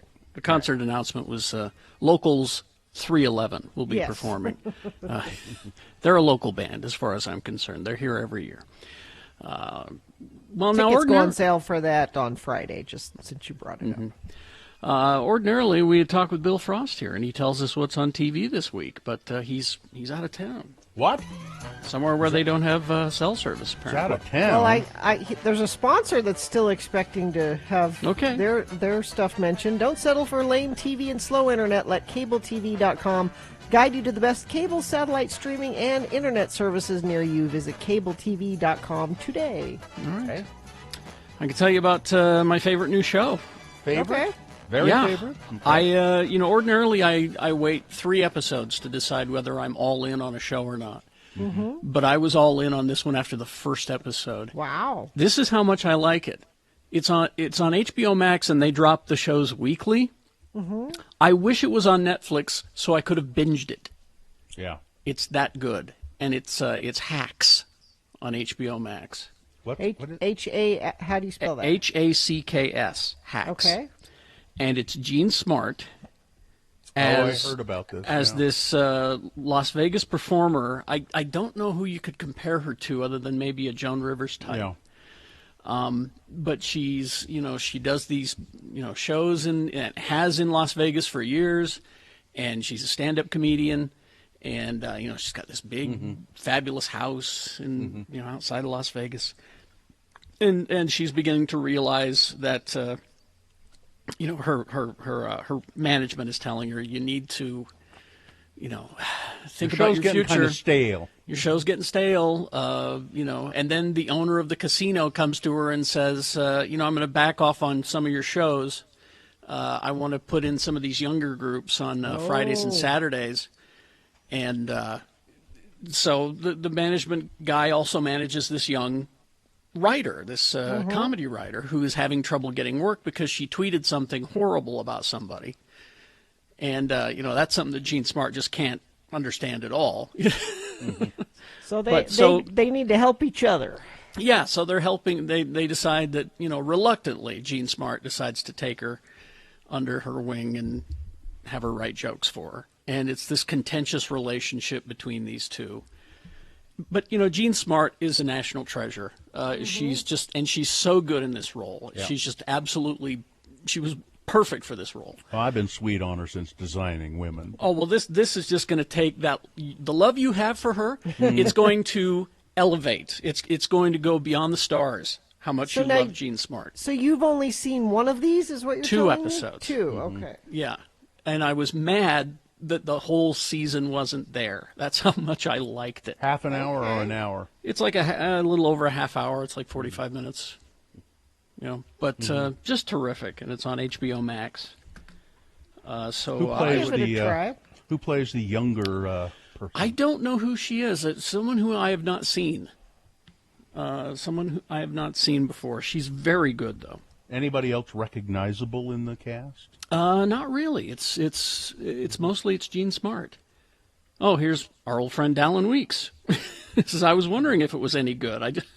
We just got an offer for a song to appear on that show. Oh, good. Well, there you go. Well, Kerry Jackson says, do it, Dallin. Do it, Dallin. Make it so. Well, I'll watch It's a very it good today. show. And then the other show that I'm enjoying that is having its season finale this week is Breeders. It's that British show. I've been playing stuff from it for drops. Is that the Irish people you're hearing? That's the old couple. That's the parents in the show. But Breeders is pretty good, and it's a show that every time I watch it makes me glad that I don't have kids. The younger person, the young person in Hacks, the young writer, is Hannah Einbinder. She's great. An American comedian, actor, and writer. She co-starred. She's starring with Gene Smart in. The girl from It's Always Sunny in Philadelphia is on the show as well, playing Gene Smart's daughter. Caitlin Olsen is her name. And there's a great little scene where Gene Smart's daughter is leaving the house, and they go, "All right, come on, let's see your purse." We have to go through your purse to see what you've stolen. Oh. Again, another reason you're glad you don't have kids, right? Also, yeah. But quite good. I'm I will. real happy I'll give with it a the show. try today. I trust your judgment. I liked. there. What was Jean Smart's character's name on Designing Women? You remember she was the kind of dim-witted one of all of them. She But was her name is forgetful. Smart. It wasn't her name on the show. Gina. It was something else anyway. And whatever happened to? Oh, I can't think of his name now. Oh, it says here. Meshack Taylor. Yeah. Is that it? Yeah. It was a texter. Read an interview with Jean Smart the other day. She has 3 shows on HBO Max now, and she had the Hacks. The comedian in Hacks is based on no other comedian. She said it's too hard to copy a comedian's style, so they just did it for her. Yeah. Her character on Designing Women was Charlene. Oh, that's right. Charlene. And I heard her interviewed. She was on Fresh Air the other day, and they were talking about this. And then she also plays Kate Winslet's mom in that Mayor of Easttown. Another show I've been watching. And Terry Gross said, "Well, how'd you get that? How'd you get that role in Mayor of Easttown?" And Jean Smart was like, "They called me and said we would like you to be the mom." Jean Smart doesn't do auditions anymore. Hell no. People call her and say, "Would you please do us the honor of being on our TV show?" You're and damn right. Yeah, she's at the point where she does things when she's called. Yeah. And if she likes the idea. But to have two shows at once like that, that's huge. And she's good on both of them. I mean, we get Of our course fill she of is. Jean Smart in our home. We have plenty of Jean Smart. Oh, it's not Charlene, it's Charlene. Charlene. That's right. On Designing Women. It's a hard CH. Charlene. Charlene. And I she was don't just remember kind of- that. She was sort of dim-witted and slow and like forgetful and Here's very the sweet. thing. I can picture that show in my head, but I don't remember that show. You forget Dixie Carter? I can see her in my head, and I can see the fabulous dresses that they wore. And, I can even see, what's her name from Ghostbusters was on the show, too. Oh, yeah. Annie Potts? Annie Potts, thank you. Yeah.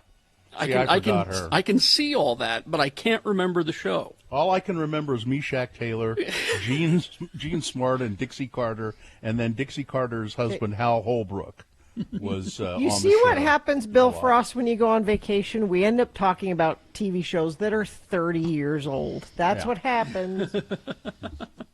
Well, there you go. All right. Traffic, please. Yeah, you're all good. You're all behaving yourself. You're giving people space. Nobody's mad. Everyone's using their turn signals. Wow. You're looking both ways before you turn. You're good. If that changes though, and you see some trouble out there, you can text it to us 33986. If you're looking for an adventure this summer, look no further than your backyard. Nevada's Pony Express territories for both outdoor recreation and fun. Go to loneliestroad.us for more information. All right, we're going to do boners round 2 coming up. Here are the candidates you'll consider. Number 1, he was just behaving true to form. Number 2, we will not cower in fear. And number 3, there really is voter fraud after all. All right, round 2 of your boners coming up. Stand by for that. Also, big boy news and opinioendo after these. X96. They cataloged 1,568 serials, released over 150 years, and then let people vote on which one is the best serial in history. In history. So not current cereal, just The greatest serials of all time. I know you feel strongly about that. I do. Over 500,000 people voted. This was a good list.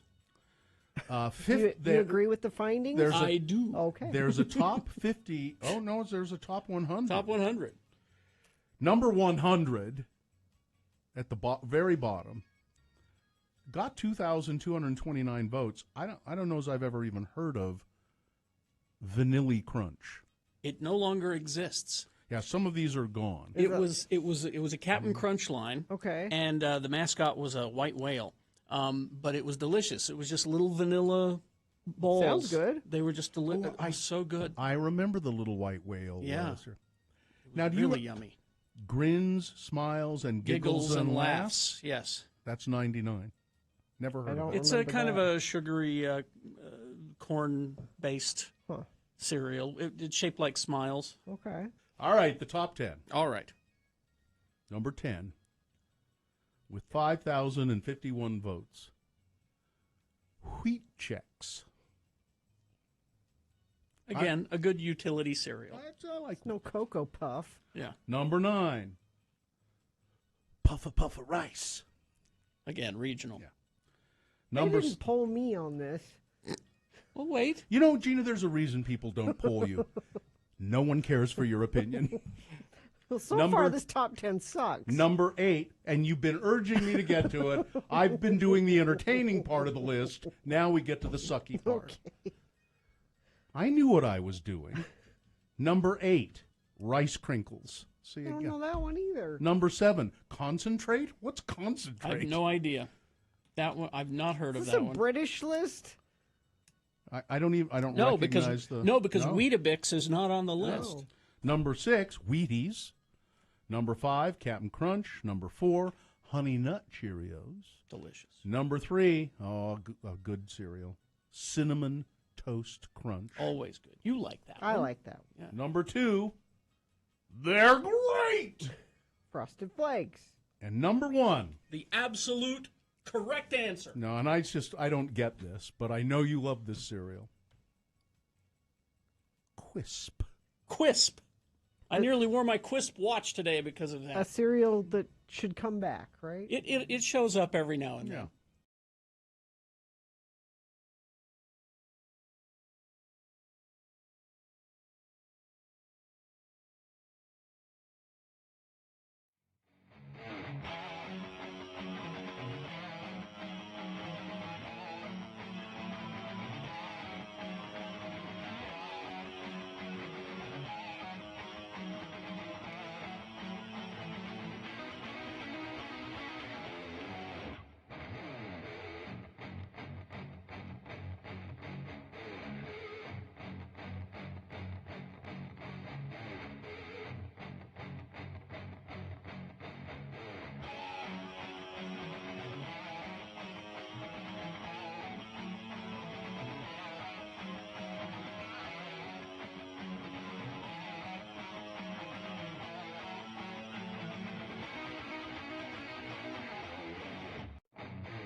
All right, 8:20 right now.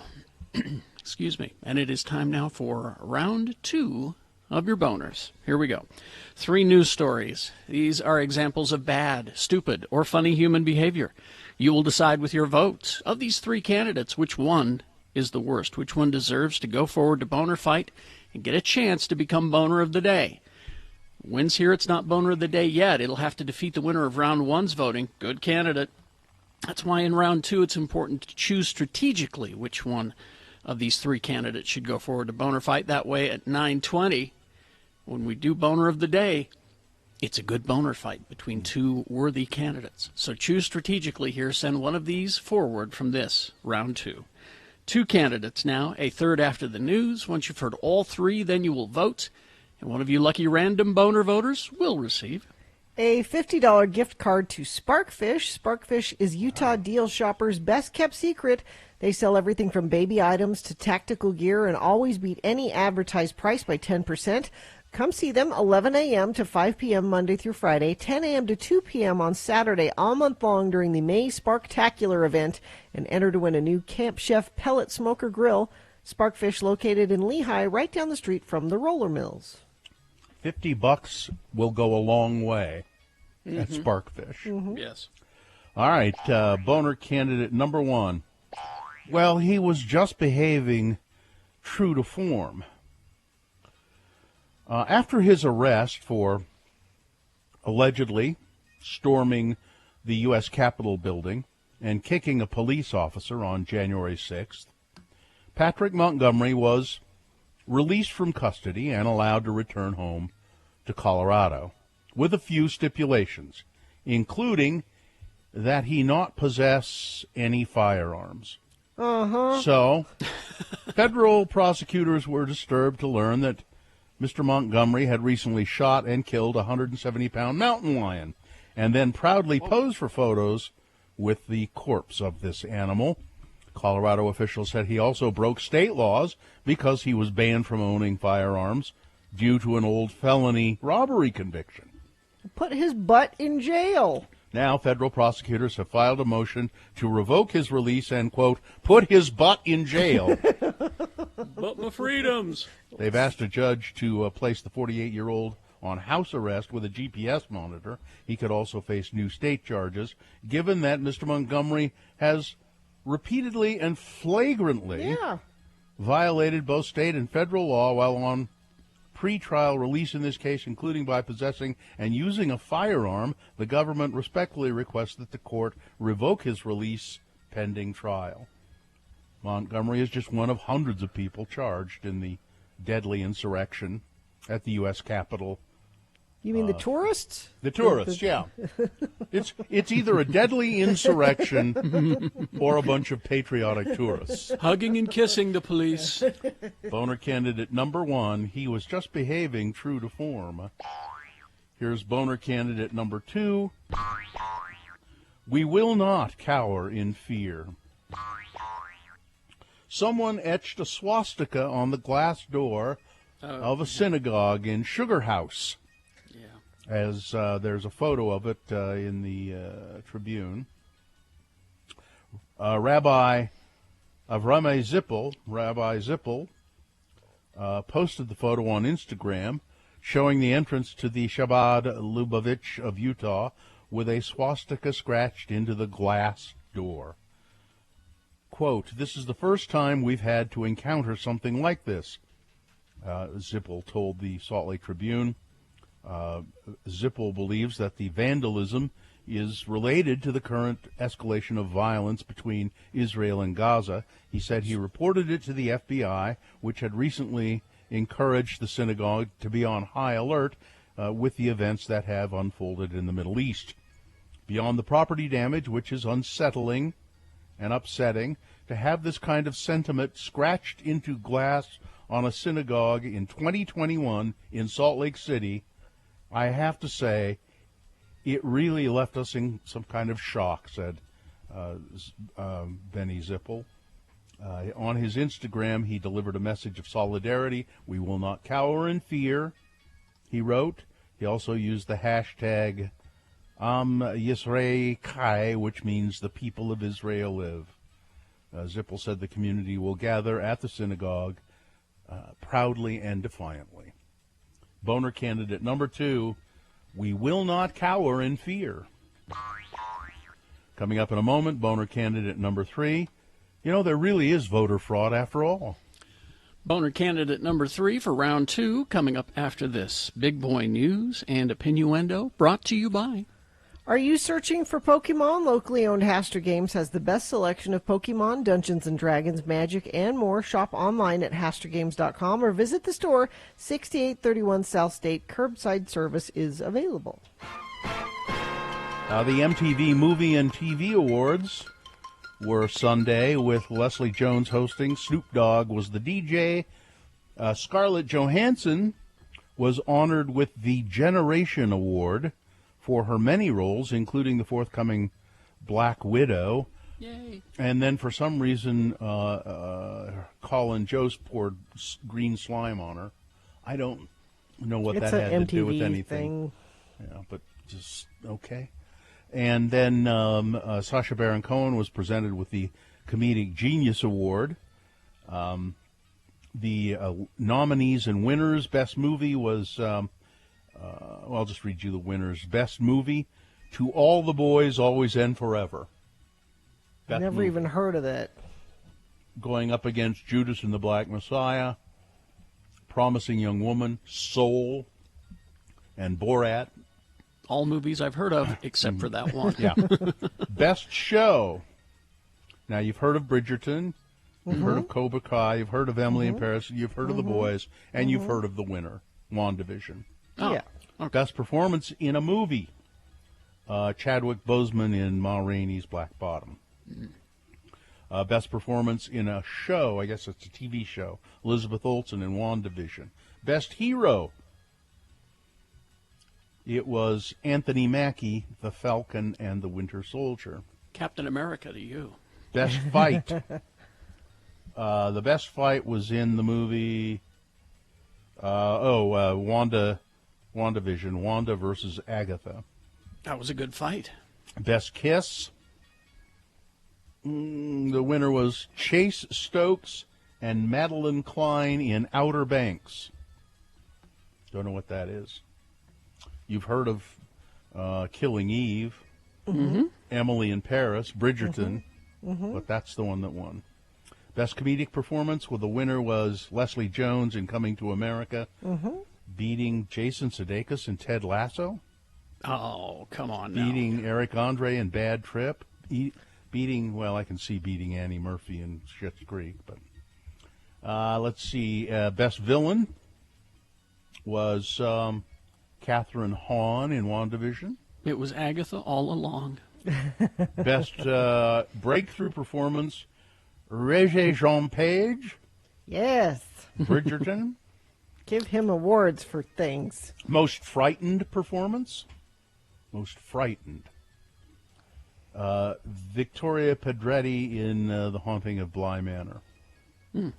And the best duo, Anthony Mackie and Sebastian Stan in The Falcon and Winter Soldier.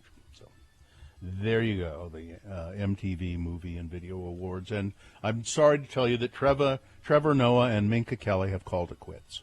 I didn't even know that they were dating. Well, Has he left his apartment in a year? They've I called get the it feeling quits. he hasn't left the apartment in a year. Quit. I'm quitting. Are you quitting? We quit. Let's see. This is a very sad story. Utah County. Sunday morning, Ashley Blackburn was handed news she still can't believe is real. Her husband's body, along with his brother's body, recovered from Utah Lake. The two brothers never returned home after going out on their jet ski late Saturday afternoon near the Knolls area of Utah Lake. Search and rescue crews recovered the two from the lake on Sunday morning. The Utah County Sheriff's Office identified the two victims as Jorge Anisa and Victor Manuel Anita. They are both from West Valley. Utah skiers, snowboarders, there are still places, at least two, where you can go and ski and or snowboard. Cool. Of course, Snowbird, which has traditionally stayed open longer than any other resort in the state. And they're saying that conditions are still pretty good at Snowbird. They're planning to stay open until Memorial Day, although certain areas and lifts are closed, but they're planning to stay open until then. It's a weekend-only schedule. And then the other resort is, there's another one that's open as well. It's something that I'm not familiar with. Woodward. Oh, no, that's Park. Woodward is the, it's the park in that's the one. By yeah, Jeremy that's Ranch. Oh, that's still open for skiing and snowboarding, Woodward, and they're still open for the time being. The Justice Department has charged at least 400 people now for the insurrection on January 6th at the United States Capitol building. 400 people in connection with that. The 400 known defendants come from 43 states and Washington, D.C. The massive federal inquiry has added several defendants each day since the attack, and federal prosecutors said in a recent filing that they expect to charge at least 500 people total. So they're not done yet. There are hundreds of still unidentified photographs of rioters on the FBI's most wanted website, indicating that plenty of people who stormed the Capitol haven't been charged yet, and that the unprecedented investigation continues. Of course, there are those in Congress who say that, well, nothing really bad happened. Well, I think they've finally agreed to form a commission to really look at what happened on January 6th. They've been arguing about it and arguing about it. It's funny because the right wing they keep saying nothing bad happened. It was just it was just a thing. But these are the same people who held Benghazi hearings for years. Yeah. Cake flavor. Ooh. Has popped up in treats from Hershey bars to cereal. Okay. To Dr. Pepper even, apparently. But this latest brand to get in on the sweet fun of cake flavor is PepsiCo. It looks like Mountain Dew Cake Smash will be rolling out on shelves in the near future. Too sweet. Yeah. That just sounds Mountain way Dew too sweet. that has a cake flavor to it. Mountain Dew's already really sweet. Yeah. You would think, yeah. Yeah. Doesn't sound good to me at all. Yeah, you know me, I'll try just about anything, but no. No. I think I'll pass on this one. All right. No cake flavor. No for cake Carrie. smash for me. No. And they are going to do somebody's doing a hard seltzer that's pickle flavor. Dill pickle flavor hard seltzer. You'll drink that. Sure. You Sounds like your good. pickle juice? I drink straight pickle juice nearly daily. It's delicious. Now, if you put a little fizz with it, hey, wait, I've got some Topo Chico. There you go. I'm gonna make yourself one a today. cocktail, baby. Yeah, I'm gonna make myself a pickle juice cocktail today. I was going to say all you need is like some tonic water or something, some club soda. No, that Topo Chico is plenty fizzy. Mm-hmm. That's what I'll do. There you go. Okay. All right, Pickle. that's it. Oh, well, okay. Sports, weather, traffic. Feel the music as computer graphics and lasers take you for a cosmic ride. Clark Planetarium's light shows play every Friday and Saturday. Tickets are available at clarkplanetarium.org. Well, tell it to the Utah Jazz, Snowflake. What? They have the NBA's best record, #1 seed in the West, home court advantage through the playoffs. This all was sealed last night with their 121-99 victory over Sacramento. Radio from hell. Fair weather fans, as long as the Jazz are winning. Go Team X96. They're more than just winning. They're the winningest. And this is all without Donovan Mitchell and Mike Conley, who've both been out for several games, and they've handled things just fine without them. But I would look for them to be back in the finals and playoffs, and they've done wonderfully without them. But they would love to have them back, I'm sure. Tell it to the Utah Jazz, Snowflake. The Salt Lake Bees are doing their homestand against the Tacoma Rainiers. They they won last night, 8-7. They play again tonight at 6:30.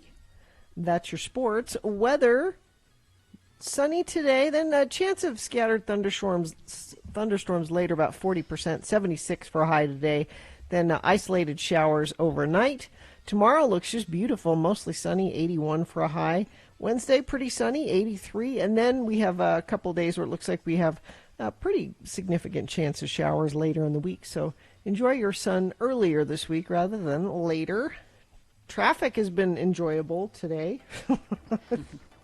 If you're out driving and saying I'm freely moving on the highways and byways, there are no accidents and nobody's sending anything in to me, so I'm going to take that as truthful from UDOT that things are moving well. If you see something not moving well, though, you can always text it to us, 33986. Injured in an accident? Everyone deserves an advocate. Call 801-355-5550 or go to utahadvocates.com.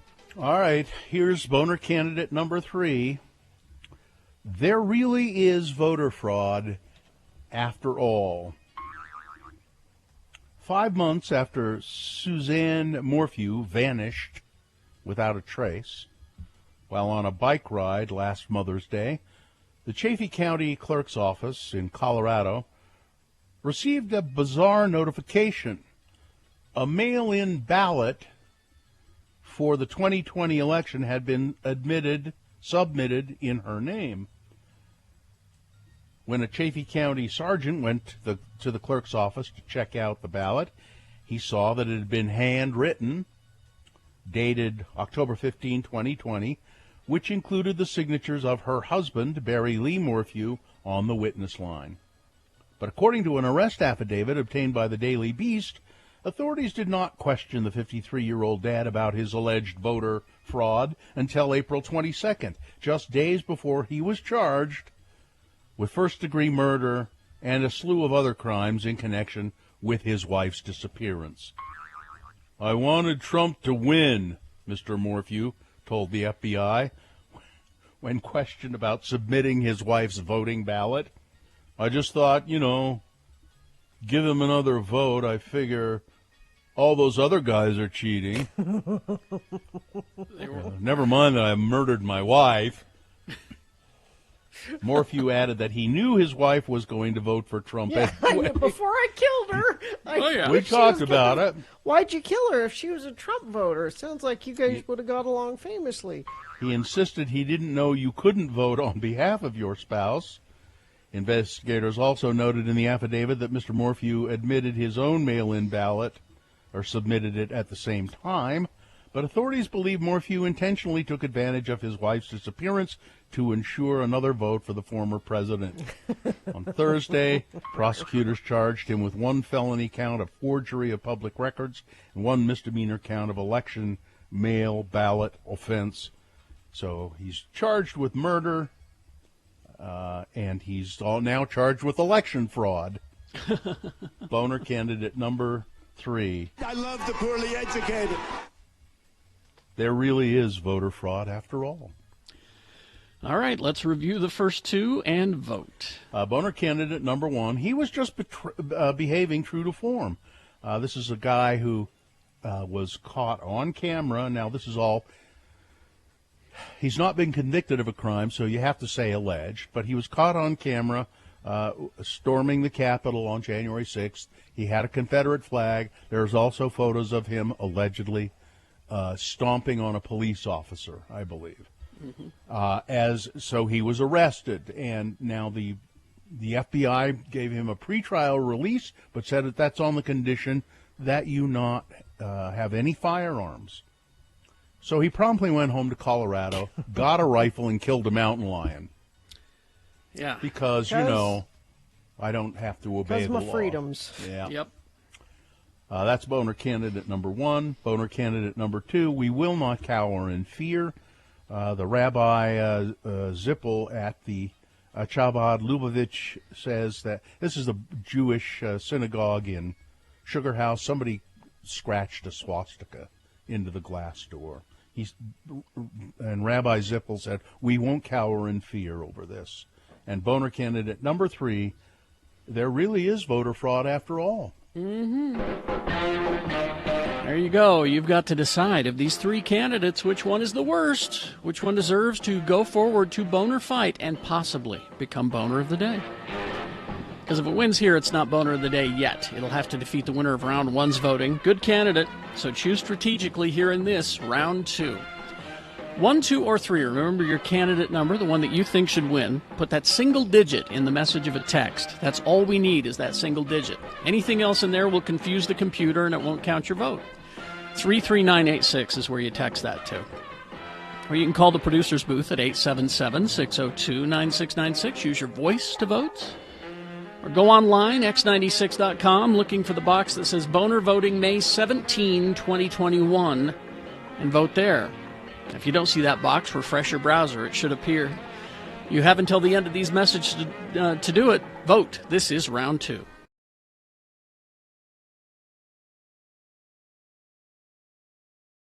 Here's what Kerry Jackson is doing when he's not on the air. Captain's log, stardate 2233.1. I am all alone on the bridge of the Enterprise. Some sort of mysterious cosmic ray has vaporized my entire crew. I may be the only one left alive. Wait, who's there? It's me, Captain. Yeoman Rand. Yeoman Rand, thank God you're alive.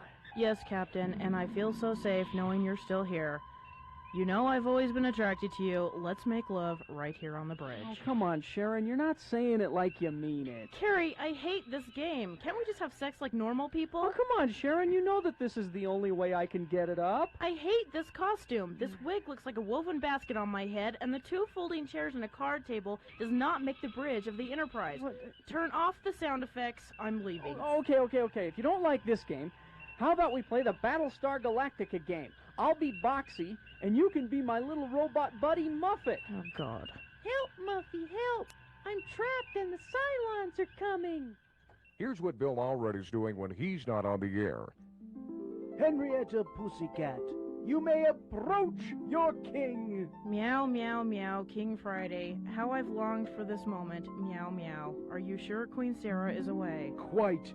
The trollop is off somewhere in the land of make-believe with Bob Dog. My spies tell me that the 2 of them are mating like a pair of crazed weasels in rut. Then now is our chance, my liege. Meow. Take me here, meow. Now, right in the throne room. Come on, Sharon, you're not getting into this at all. Well, Bill, you look pretty stupid in that bathrobe, fake beard, and Burger King crown, and wearing those white socks on your hands to make them look like puppets is just not working. Can't we just do it in the normal way? Oh, come on, Sharon, you know I can't get it up the normal way. Okay. If you can't do this, how's about the Sesame Street game? Now, I'm going to be Bert, and you can be Ernie. Ernie, bend over and pick up that bar of soap I dropped this morning, would you?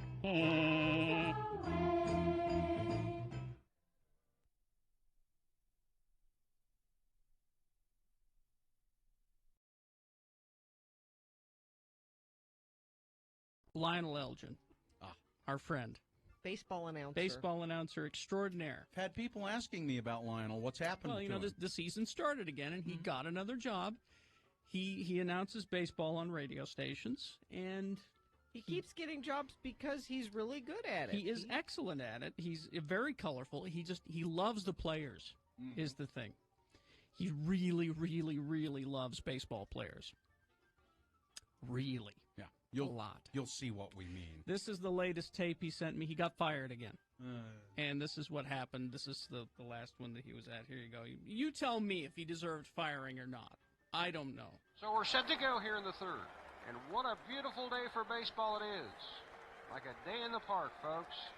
The athletes like cuddly little pets, frolicking, running, jumping, chasing, and retrieving balls.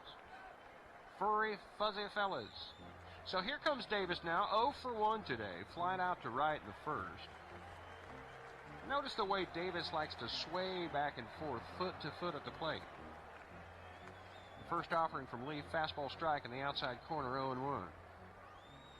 And as Davis teeter-totters back and forth, one can't help but notice the up and down motion of each cheek of his finely toned hind end, like two pistons in a perfectly timed machine, lubed with oils and perspiration for maximum viscosity. Lee Setnack kicks and fires breaking ball low, 1-1. Call it the show, folks, and no wonder. Dave is very muscular. Also, one of the unfortunate individuals involved in the steroid controversy, being questioned by league officials. Of course, Davis denies it. The 1-1 pitch just inside ball 2. I don't personally know much about steroids. I know in most cases they're taken via hypodermic needle. And I'm of the opinion, folks, that if a player wants to stick something in his hind end or have a fellow teammate poke him in the rear, so be it. Who are we to judge? If it helps the game, bend me over and stick it in. And so then that's when they went to commercial at that point, and they fired him. Then they fired him. He doesn't get it. Now, was it his comments about steroids? Is that what the problem was? That must be it. Yeah. You know what He sounds pro-steroid. You know what the problem is that he needs a color man. He does. He needs someone in there with him. He's doing it all by himself. He needs to do the play-by-play. He needs somebody to do the color. I think he's capable of doing. Well, he does both. I think perfectly. Yeah, he does both, but he needs to. I'm going to continue to send these to Larry Miller, and hopefully we can get him hired for the Bees, because you just like him in town. Yeah, I think he's an excellent announcer. I think we got enough of his kind in this town.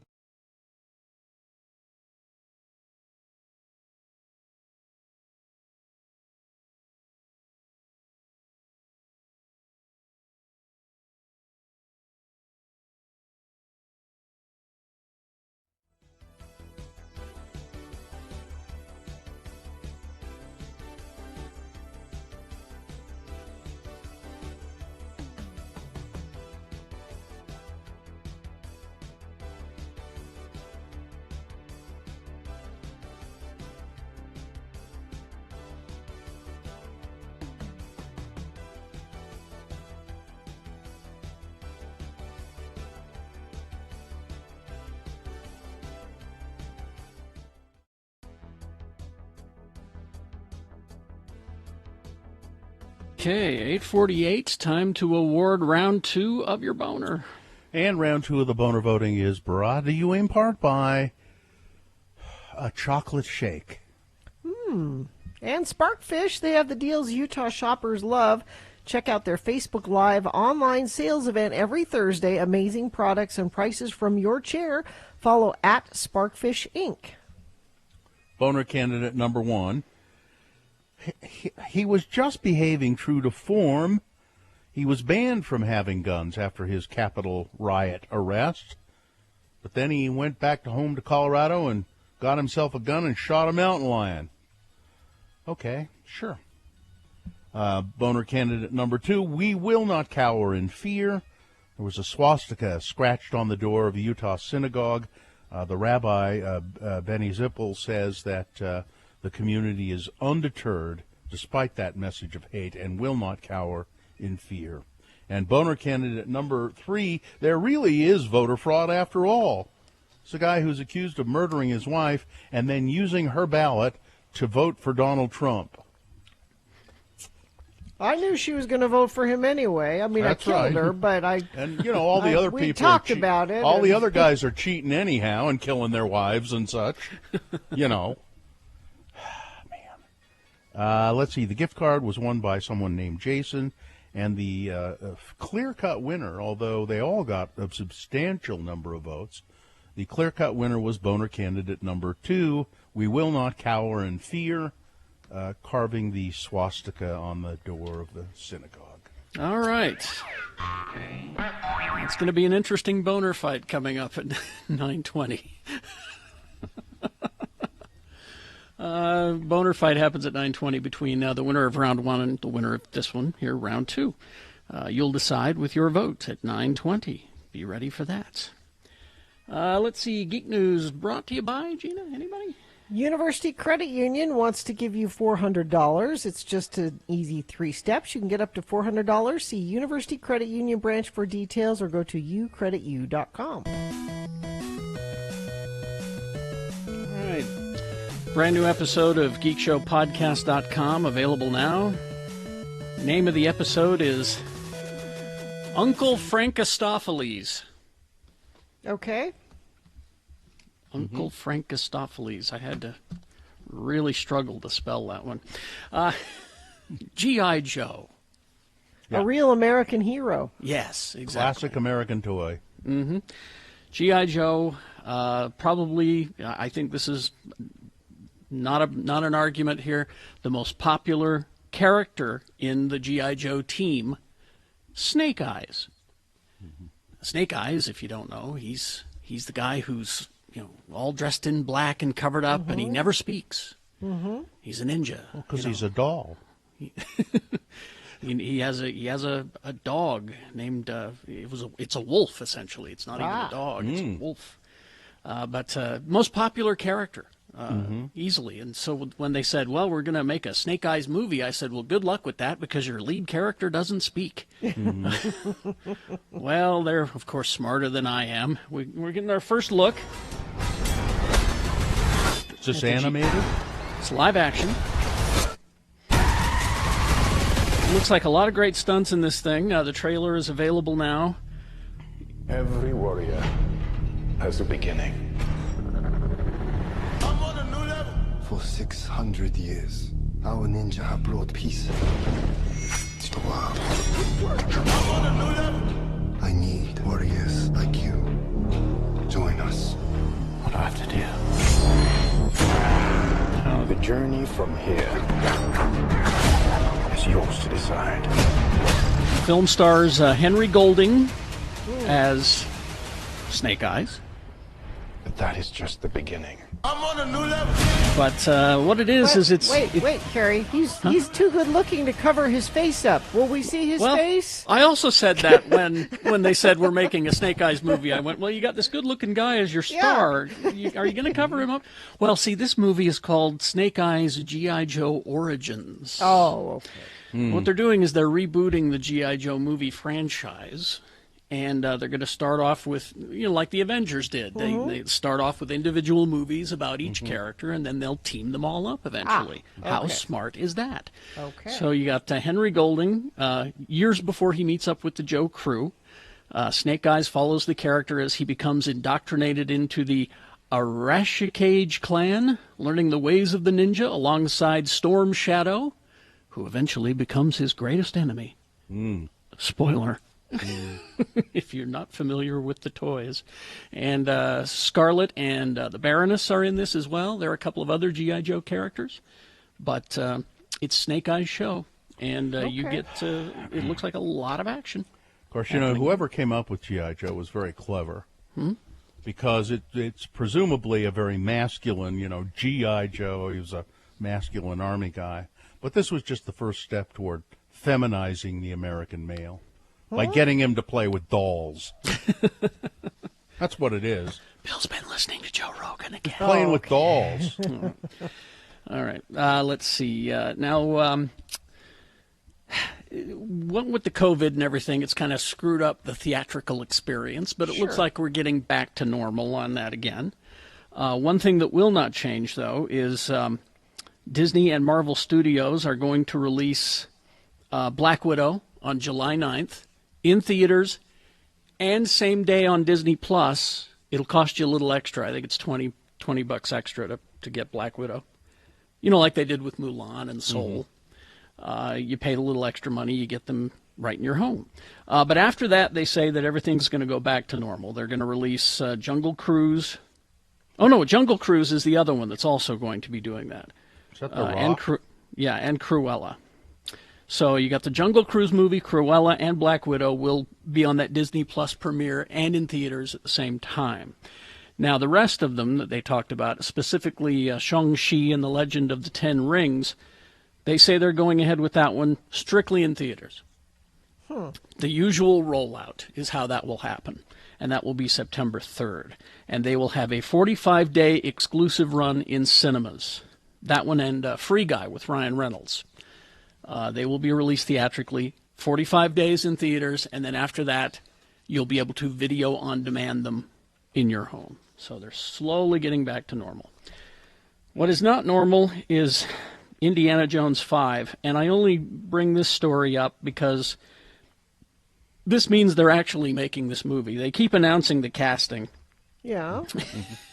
You don't want them to make this movie, Kerry You Jackson? know, I'm a huge fan of Indiana Jones. I know you are. I don't... You know, when this comes out, Harrison Ford's going to be 80, all right? I'm not exaggerating. Well, that doesn't mean Good he for can't. him. That doesn't mean he can't sit back in a rocking chair and direct other young bucks how to be explorers. The other big mistake I think they make with this franchise is that they say, we're never going to recast the character. Harrison Ford is Indiana Jones. And I'm like, that's just a big mistake, you know? Recast it, start his adventures again, fighting Nazis, do the whole thing, whatever it is. But they've added a couple more cast members to it, you know, so you got your Harrison Ford, Phoebe Waller-Bridge, Mads Mikkelsen. They've added Boyd Holbrook and Shawnette Renee Wilson. But they're actually making this movie. About the only good news that I can see out of this is, well, Mads Mikkelsen is part of it, but it is being directed by James Mangold, who made the best X-Men movie, Logan. Okay, I'm Kerry. I'm going to take from you. Show me what you got. I'm not going to hate on this until I see it. And I should have that same attitude, but I just can't bring myself to do it. And if you're a fan of, if you're of a certain age and you remember Nickelodeon, there was a game show called Legends of the Hidden Temple, and it was kind of an adventure game show. Well, they're bringing it back. And they're doing it for adults. It's like, you remember this show from when you were a kid? Well, we're doing it again. And it's not going to be in a studio. It's going to be like Survivor. It's going to be out in the wilderness and genuine obstacles and adventures, and you have to pass through all of them. Okay. So that is being made right now if you're a fan of Legends of the Hidden Temple and you remember it from when you were younger. It's my favorite text of the day regarding Harrison Ford. He belongs in a museum. See, that's a double layered. Exactly. That's a thing with the. Yeah. I can't imagine the Jungle Boat. Jungle Cruise movie? Jungle Cruise movie. I just. Well, you know. It'll look just like Jumanji with The Rock. It will almost look like you can't tell which movie is which, is my guess. Probably. They're in the jungle. He's wearing khakis. But there's no game involved. That's a game. Jumanji was a game. All right. Traffic, please, Gina. Well, construction's going to begin soon on a major section of Salt Lake County, beginning as early as today. I-80 and I-215 are going to go through some major construction. Project's going to improve I-80 between 13th East and 23rd East, and I-215 between 33rd South and 45th South. Pavement will be replaced with new concrete throughout, and a new lane will be added to eastbound I-80 between 13th East and 23rd East. What that all means is lots of construction and road closures through that area. So you're going to want to get the UDOT app or check things out online before you head out, starting today, to show you where those construction issues will be. Could be pretty significant for a while, it looks like. Injured in an accident? Everyone deserves an advocate. Call 801-355-5550 or go to UtahAdvocates.com. Okay, KXRK Provo. We're going to take a break. We'll be back. Boner Fight is on the way. Stand by.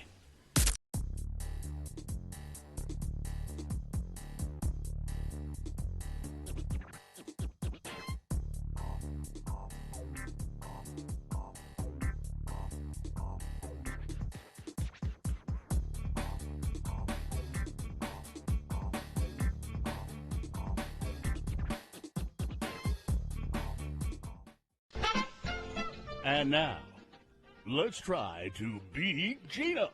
It's the game show that even the living dead love to play.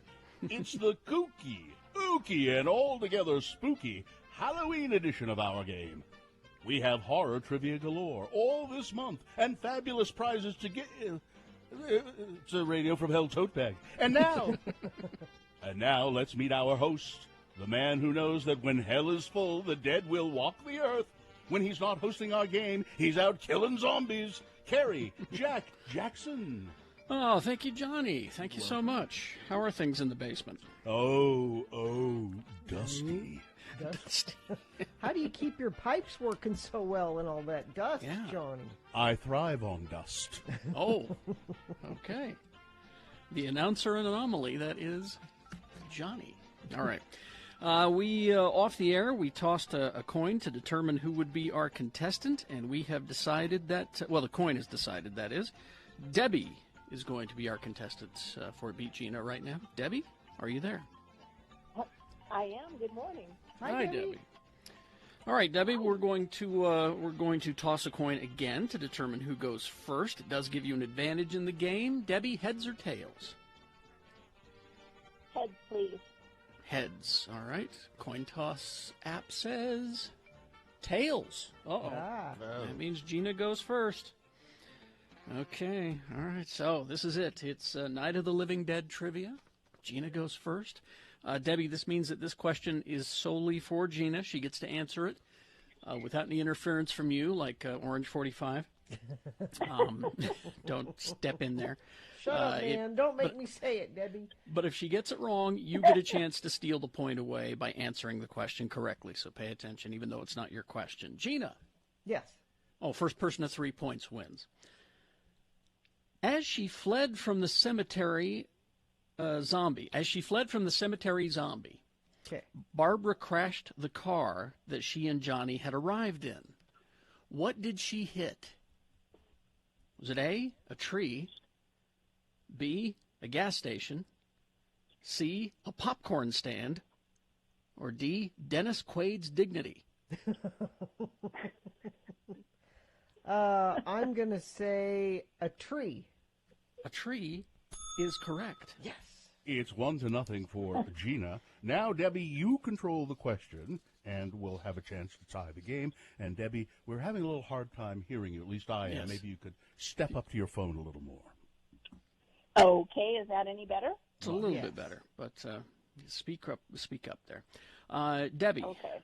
Where did Ben find his truck? Was it A, at the big Trucktober sales event? He saved a great deal of money on. B, Beekman's Diner. C, the Naughty Pine Cafe in Loa. Ask for Hazel. Or D, the Peach Pit Diner. I'm going to go with B.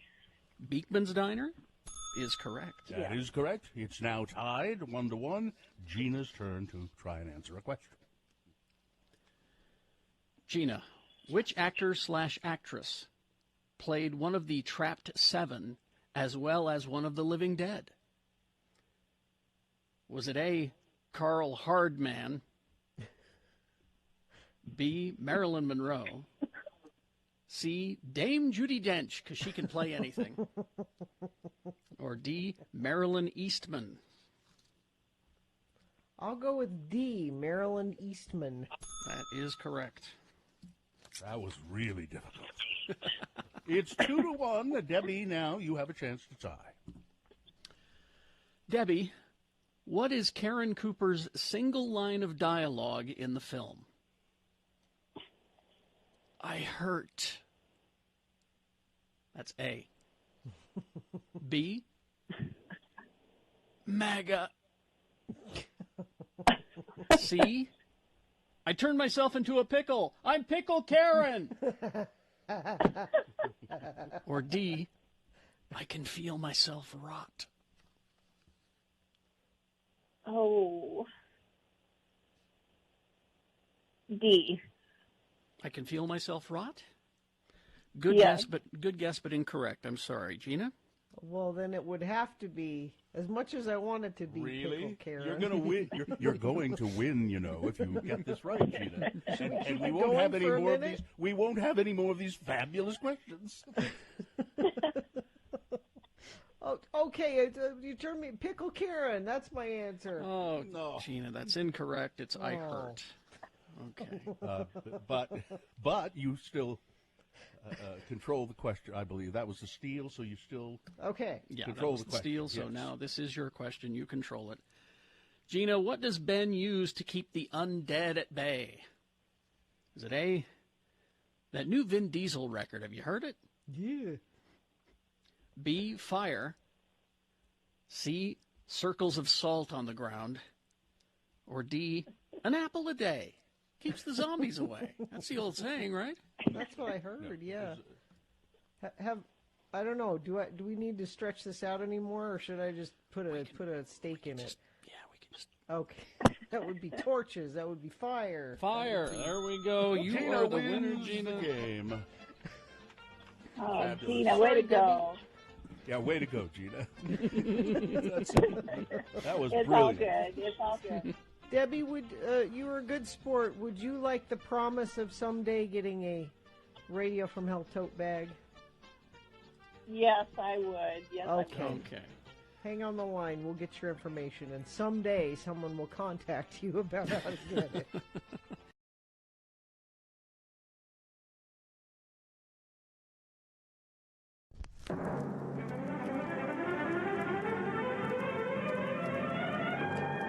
It's often said that the people of Utah speak a language all their own. It's a language that's often confusing and even incomprehensible to newcomers here in the Beehive State. So, Radio from Hell presents a handy guide to help everyone understand how the natives speak. It's the Utah word of the day. And today's word is... Smirnoff. Smirnoff. Smirnoff. And now, here to use the word in a sentence, LeVar and LeGrand. Let's listen as these two worthy Utah stalwarts. It says T-O! Two! I was confused because it wasn't TWO. It says two! Utah stalwarts engage in some banter that will showcase the Utah word of the day, Smirnoff. Two is in emphasizing worthy. Yeah. It's already gotten off to a great start. There's two of us. All right. And we are too much. I begin. Yes. Well, LeGrand, we ready for the big tourney tonight? I'm really looking forward to showing them rowdies down to Sweetwater Station what a great team we are. Well, I know they think just because we don't, that either of us drink. Well, okay. 3-2 only. I don't count that as really drinking, you know. The bartender pours me a small schooner of 3-2 light beer, and I make that last the whole of the night when we're down to the Sweetwater Station throwing darts. And besides, it's only once a month. 12 measly ounces of 3-2 a month, LeVar. That ain't drinking. I'm just teasing you. Your secret's safe with me. Neither your wife nor your church leaders are going to find out that you're having a little sip of the malt while we're at Sweetwater Station playing darts. And I know the other boys think that we ain't going to do good in the dart tourney because we don't really drink. They think that getting a little snockered loosens them up and they play better. I just can't wait for us to beat them all on Saturday. Well, that's just it. We ain't gonna beat them. We ain't in the tournament. You know, they use them grease pencils to add the names on the tourney list, and we was on the list, but now we ain't on the list. Again? Yep. That's it. They just don't want us to play. They know we'll beat them like a drum. This is no accident. Someone has taken a thumb to our names, and then they're there on the list, and then they're not. They're smearing off the list. Oh, are you sure now? It's only us, my friend. Nobody else's names is being smeared off. Join us again some other time as we examine how the Utah natives speak with the Utah word of the day. I thought that was great. Really?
Because on this day, in 1965, Michael Trent Reznor was born in Cleveland, Ohio.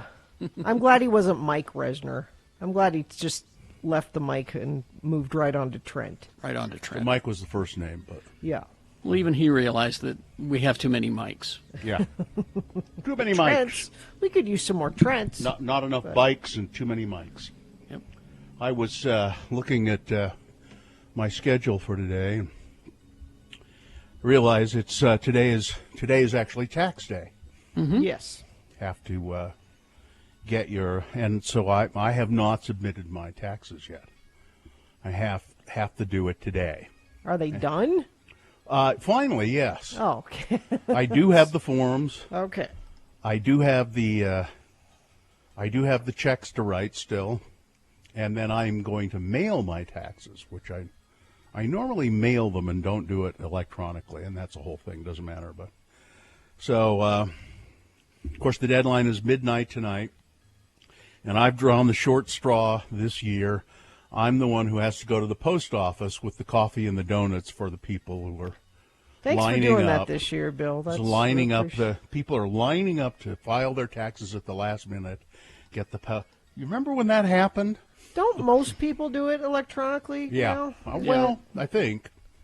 I don't know as most, but the post office used to stay open on tax, and it's usually in April. They would stay open, and there would be tax postal employees standing out there, and they could you could give them your envelope, and they'd make sure that it was postmarked midnight, so that you wouldn't incur. And it was a big deal, and radio stations would, get coffee and go down and coffee and donuts TV for the people, stations. and and it was. The post office isn't even open till midnight now.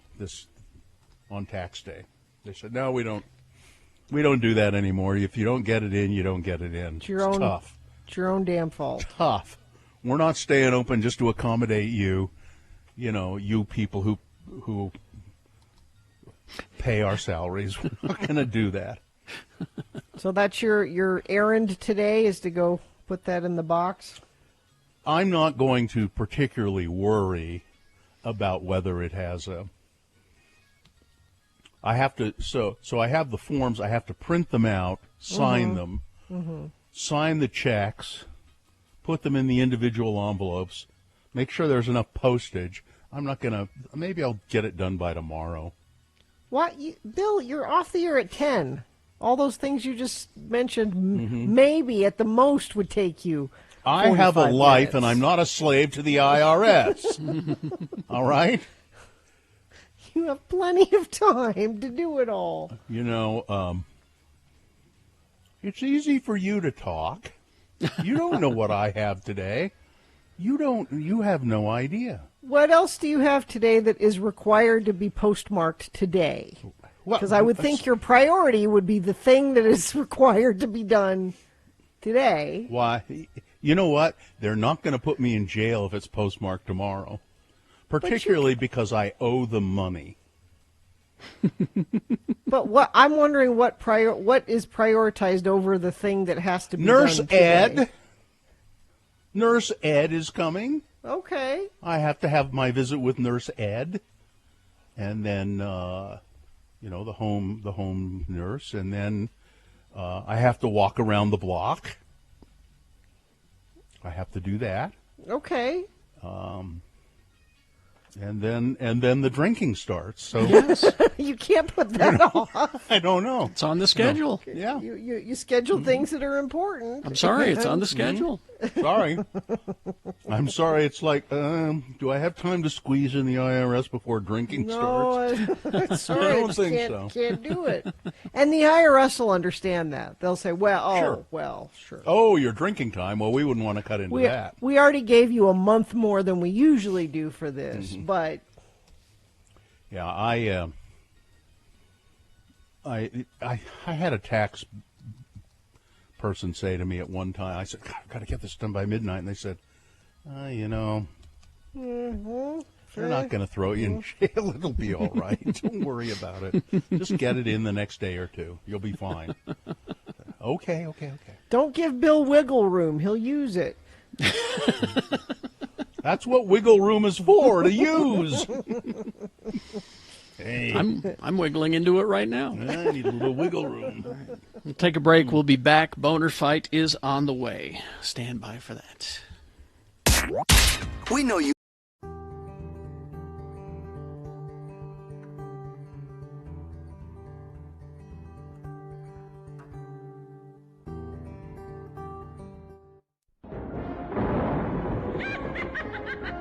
Hello, kiddies. It's me, your old friend, the bookkeeper.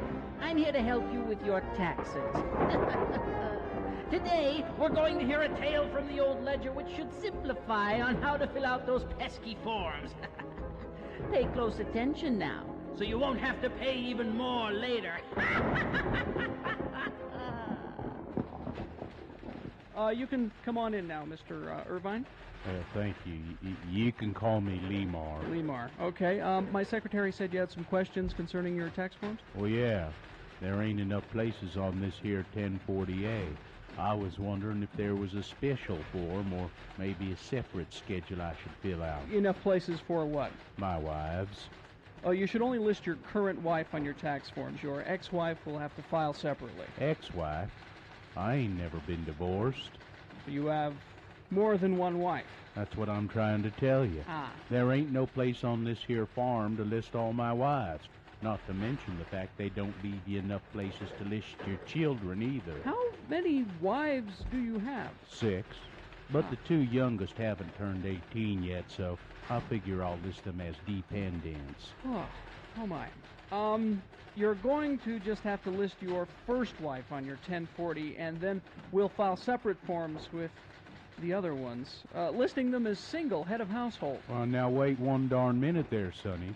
No woman of mine is going to claim to be the head of my household. I won't stand for it. Now, it's only a classification. They won't really be heads of households. I mean, think of it. 5 women with no income and children to claim. You should get quite the refund, Lemar.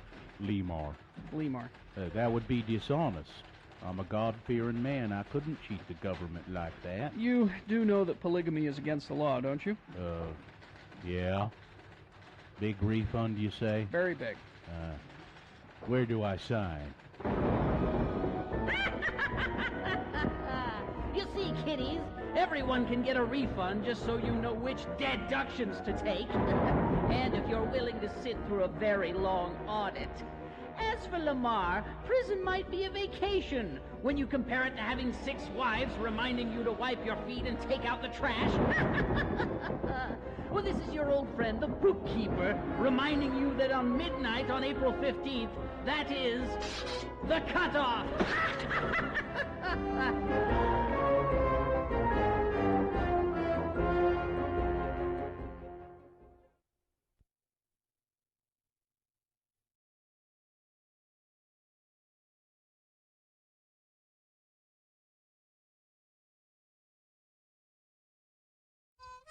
I call this poem, I Hate X96.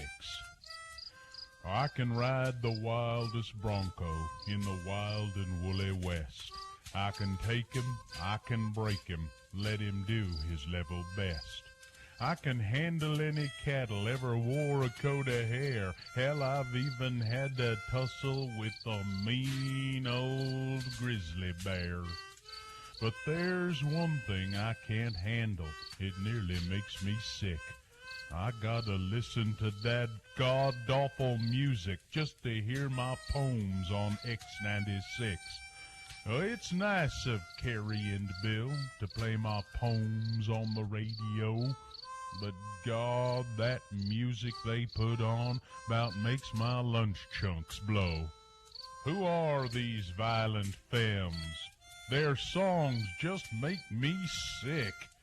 And then there's that Morrissey, a whining limey prick. When that 9 Inch Nails feller sings closer, it makes me feel mighty mean. And them 2 cute boys from Eraser are the biggest sissies I've ever seen.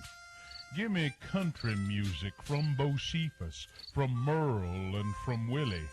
I don't want no caterwauling from The Cure, or bands with names that are downright silly, like Hoodoo Gurus, Gene Loves Jezebel, Weezer, and Ween, and MC 900-Foot Jesus.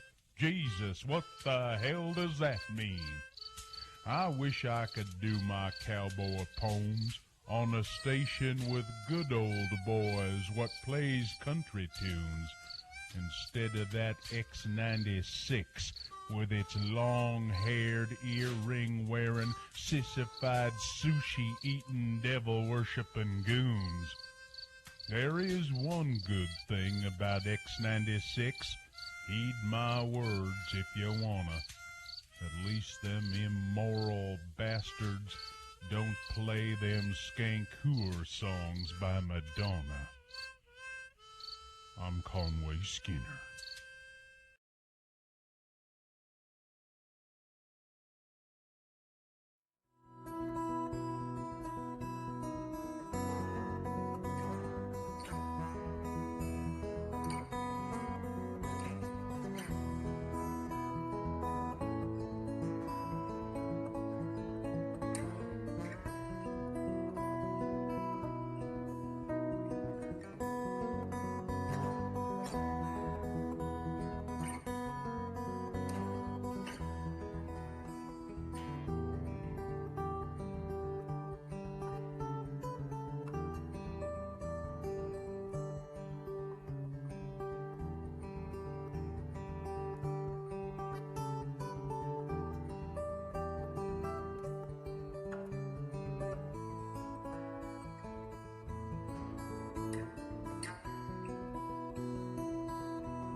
Okay, it's 9:23. We got Boner Fight coming up here in about 5 minutes. So before that, a reasonable amount of news brought to you by. Well, two things here, Kerry. This hasn't happened in a long time. What is? We have a prize for a random Boner of the Day voter. Wow. We have tickets to see Korn September 9th at USANA. Tickets went on sale last Friday, and when you win those, they will come to you via an email ticket, an e-ticket. So that's exciting. And we also just have a regular sponsor for this right now. Young Power Sports in Centerville, Utah's newest power sports dealer. Tri-City Performance is now Young Power Sports in Centerville, your Polaris and Victory motorcycle dealer. See inventory online at youngpowersports.com. Trying to think which of those two things is more exciting. Depends on who you are, I suppose. Yep. So Saturday Night Live did not do well in terms of ratings. They fell 27% from last week to their lowest rating ever. 3.5 million people watched Saturday Night Live this past Saturday night. I thought they had some funny bits on it. Yeah, I was going to say it's a good episode. Well, not that many people saw it, though. It's a disaster, but the show was terrible, it says here. No, Who wrote this? I disagree. Showbiz Weekly. The show was terrible despite a very talented host, Keegan-Michael Key, and a teen singing sensation, Olivia Rodrigo. The Muppets sketch was, I thought, was really funny. Mm-hmm. Bill, you would have liked it, I think. It was... So it's the Muppet Show. Hey, it's the Muppet Show, and Kermit, and they had a Kermit puppet, and then they had Waldorf and Statler up in the balcony, heckling what was happening, like they do. And they had Kenan Thompson and Keegan play like security guards. No, had them playing. It's like, hey, keep it down up there. I see. It was, but it was, the puppets were good, and it was. I thought it was. It says here. But the funniest part of that sketch was Melissa Villaseñor. Yeah. as special celebrity guest Lily Tomlin. Funny. Why am I even here? Why did they wanted to do a Frank and what Frankie sketch, and why am I here? Well, according to this person, Key had problems with poorly written material, and the show had some of the worst sketches I've ever seen. Well, I don't know who this Bill, who are person you going is. to believe, them or us? Listen. I don't believe either of you. Plus, I'd have to see it for myself. That Michael Jordan thing was funny too, and I've not even seen that documentary. It was funny. Next week we'll finish the season with Anna Taylor-Joy and Lil Nas, and then we'll see who signs up for next season. Kate McKinnon and Cecily Strong maybe not be back. Really? Not because they wouldn't be wanted, but because they've got other go stuff do movies going. Mm-hmm. But there may be no place for them to go, unless Lorne Michaels has gotten them their own sitcoms. But I don't think he has. Kate McKinnon is great, but I think Cecily Strong kind of gets overlooked because of Kate McKinnon's power. But she's always solid and really good as well. Let's see what else is going on here. Matthew McConaughey, it looks as though he's... That's Governor McConaughey to you, Bill. Getting serious about being the governor of Texas, and that would just be the worst. No more political tourism. It wouldn't be the worst. Hey, Gina, let's... It wouldn't be the worst. It'd be pretty It's not bad. the best, but it wouldn't be the worst. It'd be pretty bad. It's just every time this kind of thing happens... what's his name? It was the governor of Minnesota, because he was a big, strong wrestler. And Jesse so Ventura. Jesse Ventura. It's terrible. Arnold Schwarzenegger, really not a good governor. Not a good governor of California. No more political tourism. It's just, you guys are actors, stay there. Ronald Reagan, please, the worst of the worst. Unless you're talking Tom Hanks, then I'm all in. Yeah, I'd vote for Tom. For George Clooney. Can George Clooney run for something? Yeah. I'd vote for him.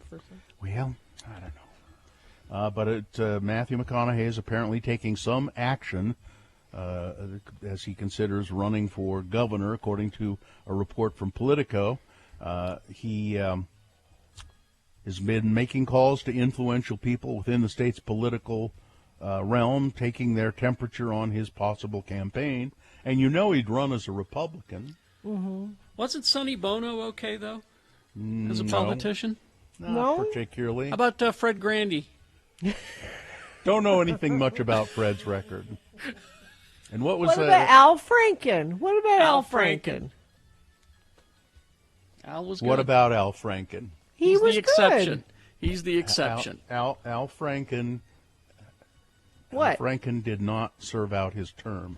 Well, he should have. He should have Republicaned those accusations and said, "Yeah, so that should have been his." I don't know. Maybe Al should have thought a little harder some years ago before he did that stupid thing. Fight with Radio from Hell on X96. All right, here we go. By the way, I love Al Franken, and his podcast is great.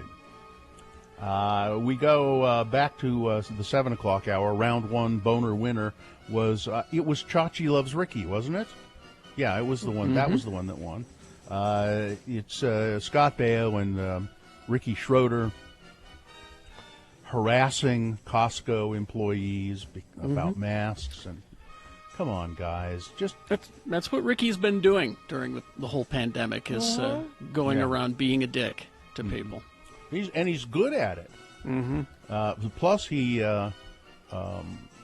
helped bail. He didn't put up the whole bail, but he put up part of the bail. I think the guy who invented the pillow, Mike Lindell, put up the other part to bail out Kyle Rittenhouse from jail. Yeah, that's the kind of scum we're talking about here.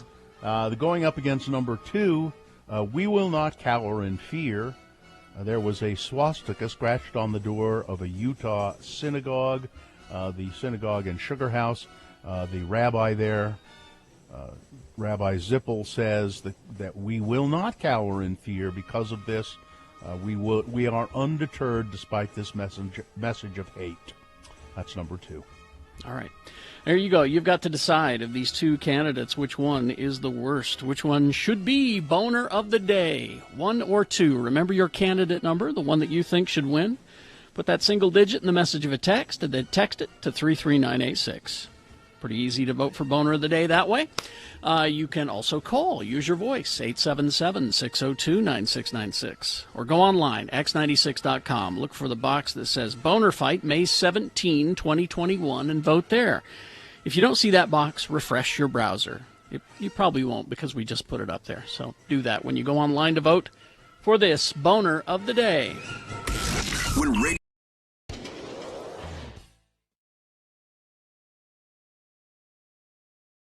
Here's what Kerry Jackson is doing when he's not on the air.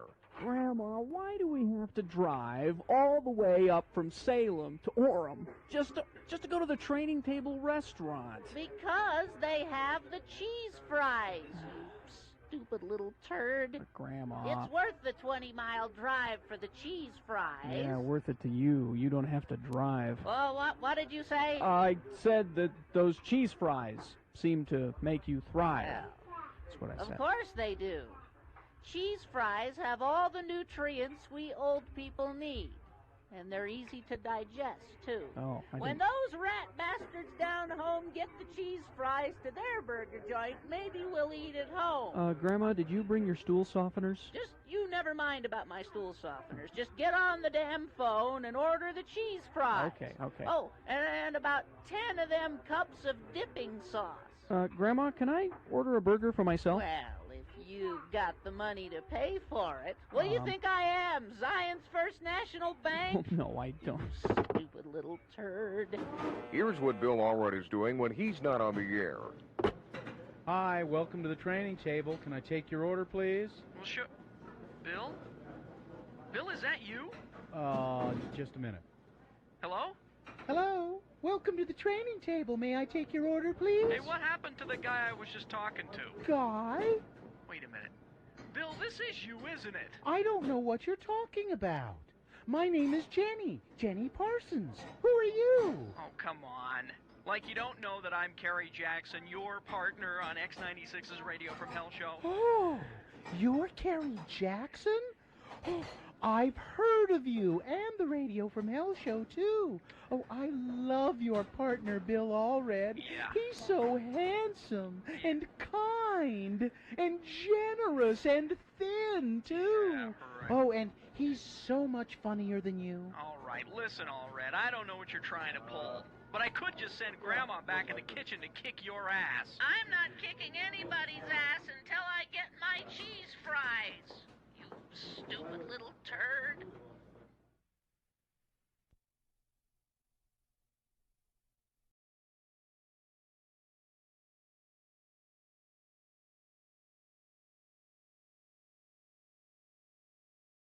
Farting is far from just a human problem. Animals fart too. Well, yes. If they have digestive systems, it'll happen. As the Washington Post reported, there's a new hashtag making the rounds through the science Twitterverse. Hashtag does it fart, which, as you may have guessed, is here to answer any and all questions about which animals are capable of passing gas. Well, I would say just Not about all. any. No, not all. Really? Yeah, Part of digestion. If you digest. Which animals cut the cheese? Okay. Well, Okay, I don't know which ones do. I want to know the ones that don't. tons do, of course. Bats, rats, all that. Mm-hmm. The bigger they are, the harder they fart. Of course. Bear farts are horrible. Rats, zebras, bearded dragons are among the creatures that fart. Birds, on the other hand, do not seem to pass gas. Birds.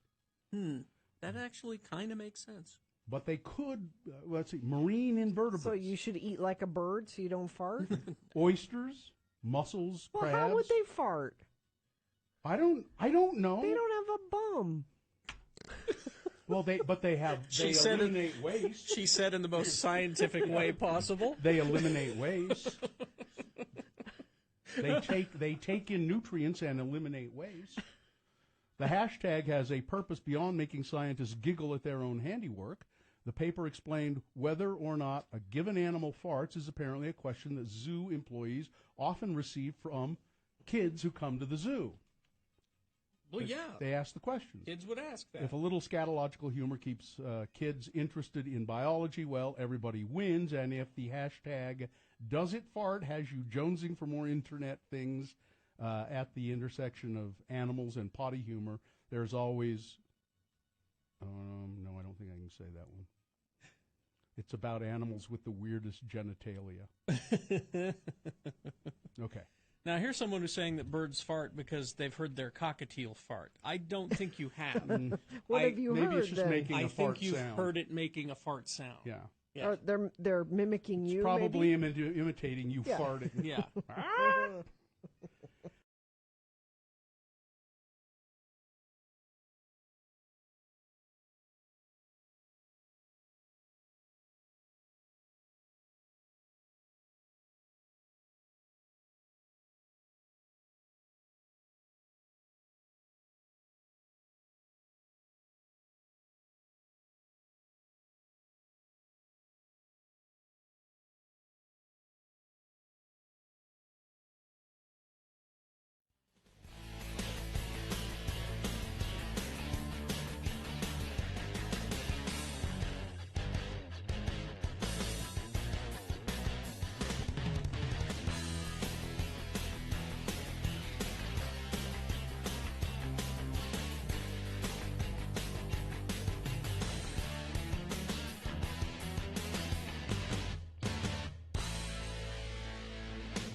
All right, so let's award Boner of the Day. And the Boner of the Day is brought to you in part by a hamburger and french fries and a chocolate shake.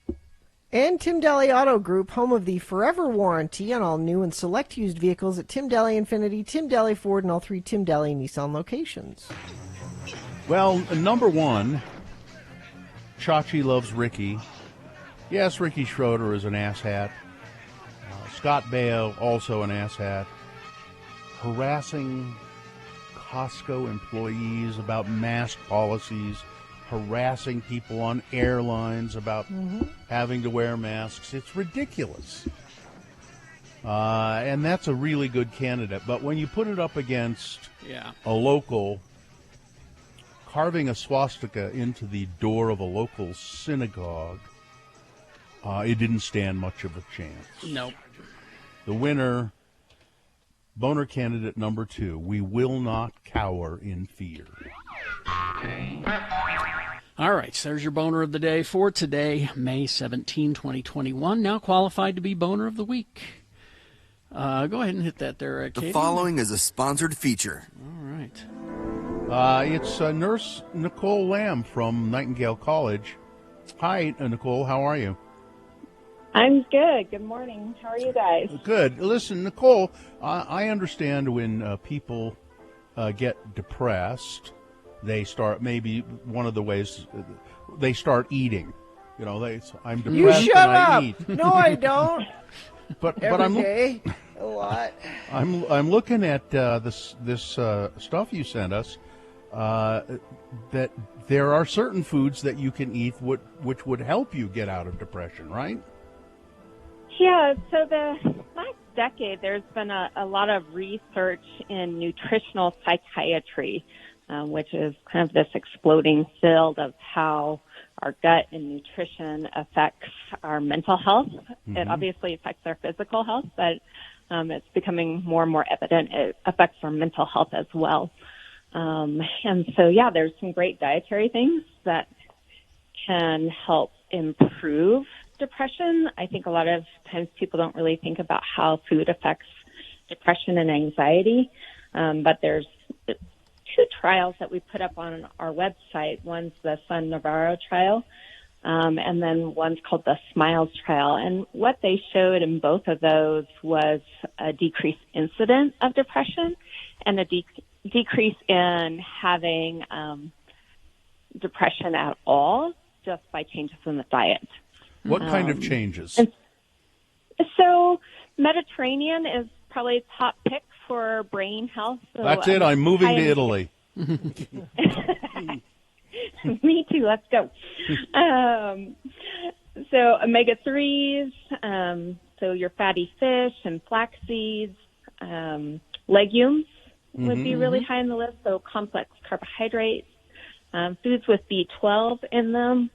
So your dark leafy greens, and antioxidants are super important. So broccoli, carrots, blueberries, grapefruit, nuts, seeds. Now, can I just take a supplement? Can I just take an antioxidant and a supplement and some vitamins and, Well, I mean, it's a start if you're not getting anything else, but what they found is really the whole food is going to serve you best. Just when we break things into their parts, it just doesn't absorb as well in the body, and the body doesn't utilize it as well as it could if it came in its whole form. But those foods can combat anxiety and depression. Yes, yeah. So there's actually a list on our website. Dr. Drew Ramsey came up with it. It's called Eat the Rainbow. You'll hear it other places as well. But it talks about paying attention to what's on your plate rather than thinking about depriving yourself, right? Which, and depression, I mean, some people with depression don't eat and some people do eat. I mean, it's hard to say which, and I think it's probably what, causes the depression is too. But within that, paying attention to what's on your plate, is it colorful? Is it fresh? Is it whole? Rather than thinking of what you can't eat is also important. That can be depressing too. I don't see it on the list, but processed foods, I would think, would also. I mean, they're not good for you to begin with, but they're a contributing factor. And so the Sun Navarro trial actually took 18 to 24-year-olds, which is kind of the most likely time where people start being diagnosed with depression. But huge life changes, trying to get out into the world. And what they did was a simple study of teaching them how to eat better and not eat processed food, college age, right? Don't eat processed food. And they found in comparison that depression rates were substantially lowered in that population. All right. Well, you can see those studies if you go to the website of Nightingale College, which is what, Nicole? Nightingale.edu. All right. And our next group, we're going to talk about follow up on diabetes again. So if anybody has questions, if they would send them on to you, that would be awesome. Okay. Any questions about diabetes, and we'll talk to you in, I think, in a week. Is it in a week? Will we talk to Nicole? 2 weeks. We'll talk. 1st. All right. So if you have any questions about your diabetes, then we'll send them on to us, and we'll pass them on to Nurse Nicole with Nightingale College. Thanks, Nicole. Thank you. Thank you. Okay, all right. Bye-bye. Okay.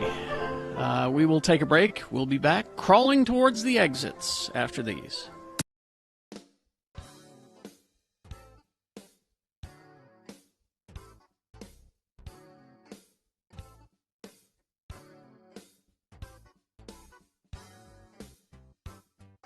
I was thinking today how much this moment of one of our interns, the organized intern, Sarah, and I was thinking, I wonder how much it would cost me to hire her.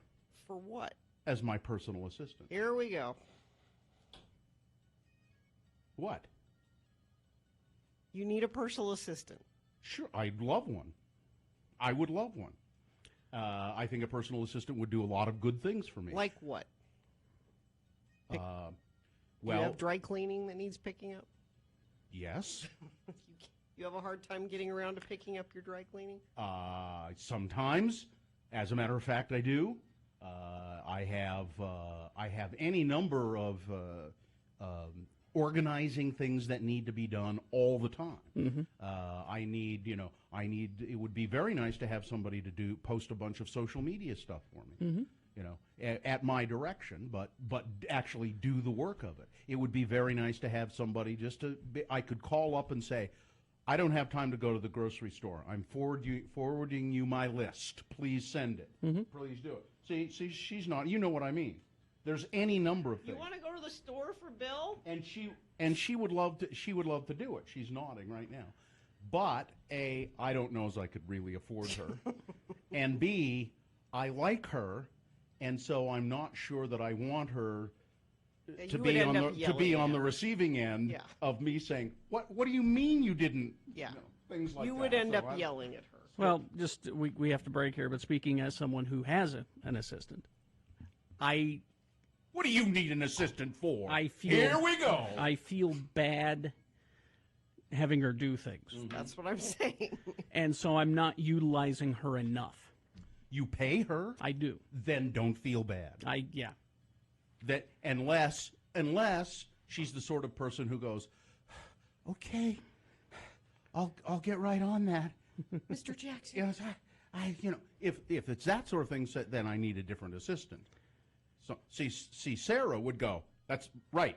Right, Chief. As a matter of fact, I would insist. I'm paying you. Say right, Chief, after everything I say. What I need is a personal assistant that I don't like. Yeah, that's what I need. How do you find that? That's the problem I think I would run into. I like Sarah because my assistant Nicole, I like her. Yeah. I like Sarah. There's no way that I could put her to work as I need. It just anyway. I could. I just wouldn't want to yell at her. Yeah, And you would. Maybe eventually. Maybe. All right, let's get this over Chief. with. That's what Sarah, would you mind when you're here just saying right, Chief, when I ask you to do stuff, just for fun?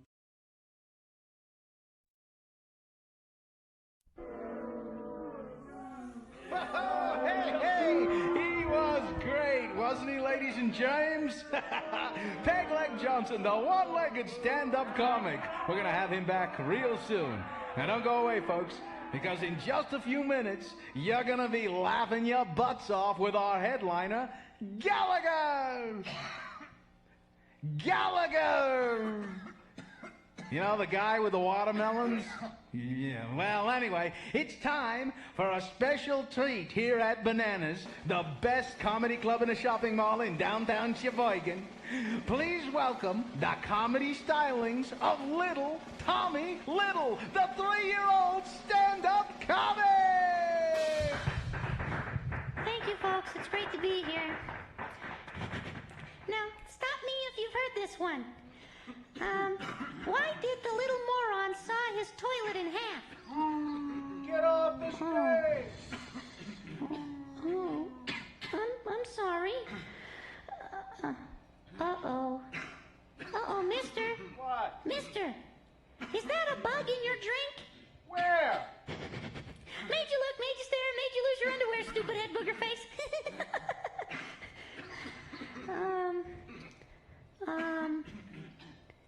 Poo-poo pee-pee.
Well, this last little bit of the show brought to you by Strong Volkswagen. The down payment matches the monthly payment, plus all new 2021 SUVs have 0% financing.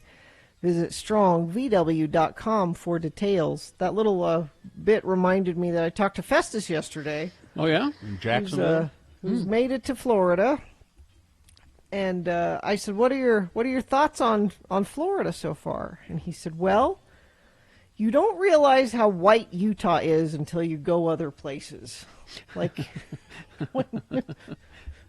there are lots of people of color in Jacksonville. Yeah, and he said it's nice. It's like the 31 flavors. There's all kinds of different colors and flavors of people here. And I said, well, what do you think about the people? And he said, well, they're so nuts. far the people we've interacted with are in the service industry, waiters and people that work at hotels and things. And he said, they're rude and slow.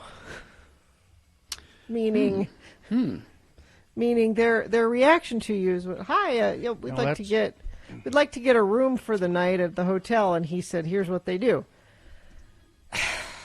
Okay. No. Come on. This is Southern living. This is not rude and slow. This is you do things in good time. You do think you go. You say, so ask me if you want a room. I spent a lot of time in Florida. Ask me. So you're checking in. We'd like a room for the night, please.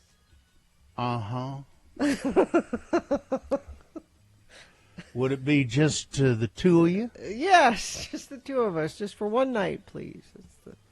I got that, two of you. One night. One night, just one night. Ma'am, you don't need to repeat things. I understand what you're saying. See, that's kind of rude, though, right? I'm not being rude. You're holding up the process by being so mouthy.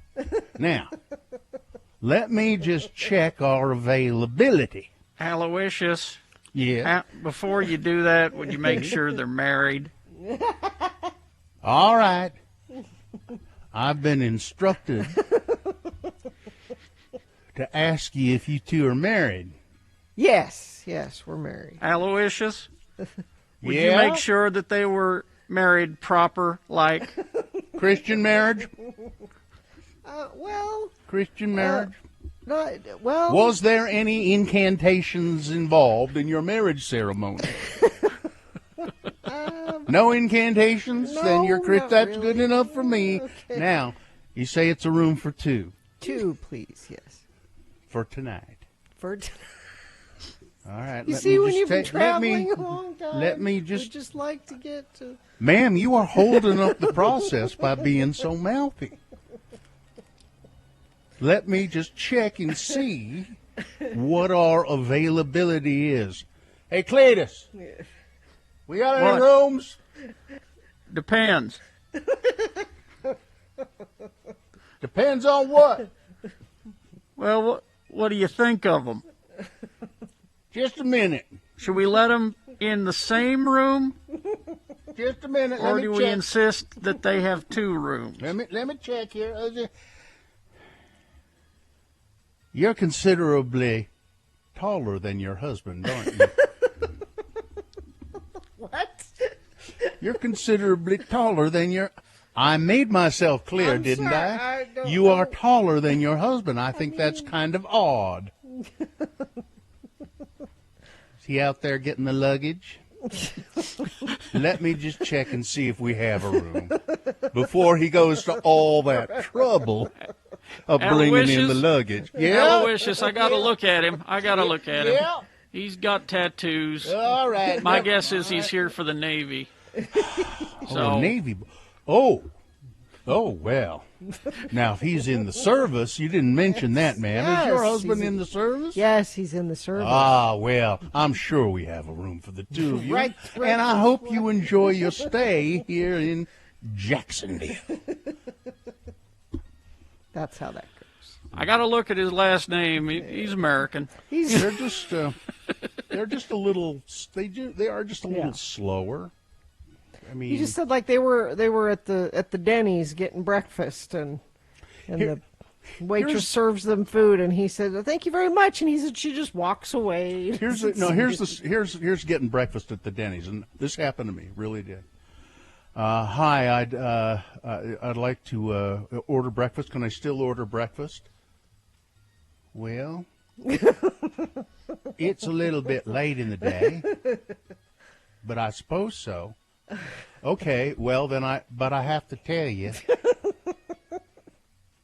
we don't got no grits. No.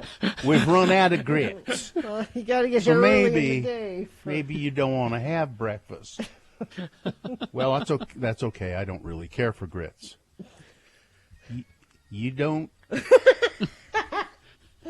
You don't. Yeah, you shouldn't have said No, that. don't say that. You You shouldn't don't have said care that. for them? Well, I'm sorry. The breakfast menu is closed.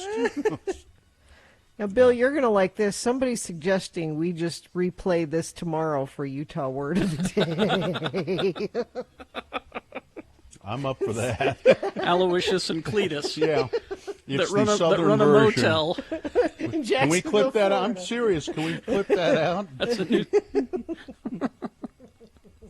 And today's word is a repeat of yesterday's show. I'm serious because you see that young scamp Nick Davis was. I thought he was going to call us today, and I was going to con him into writing the Utah Word of the Day.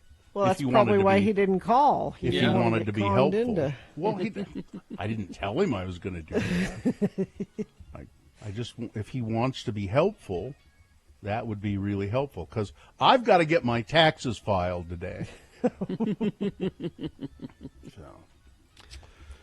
You know that the town of Jacksonville, Florida, used to be called Cowford. Cowford.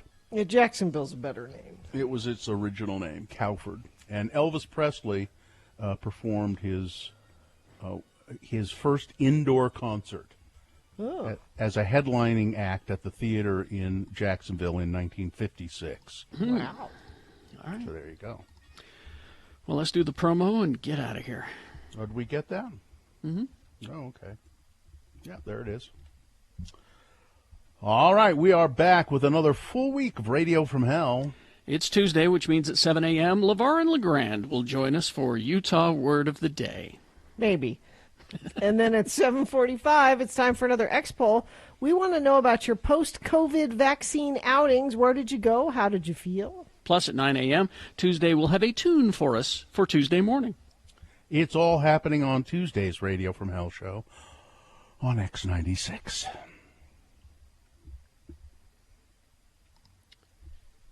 Okay. All right. Let's see. I think we got all our business taken care of. Concert announcements, prizes, all of that stuff. Yep. All right. We're good. Fine job, Katie. Thank you. Live long and prosper, bitches. Don't you know who I am? If you give Bill wiggle room, he'll use it. Corey is next.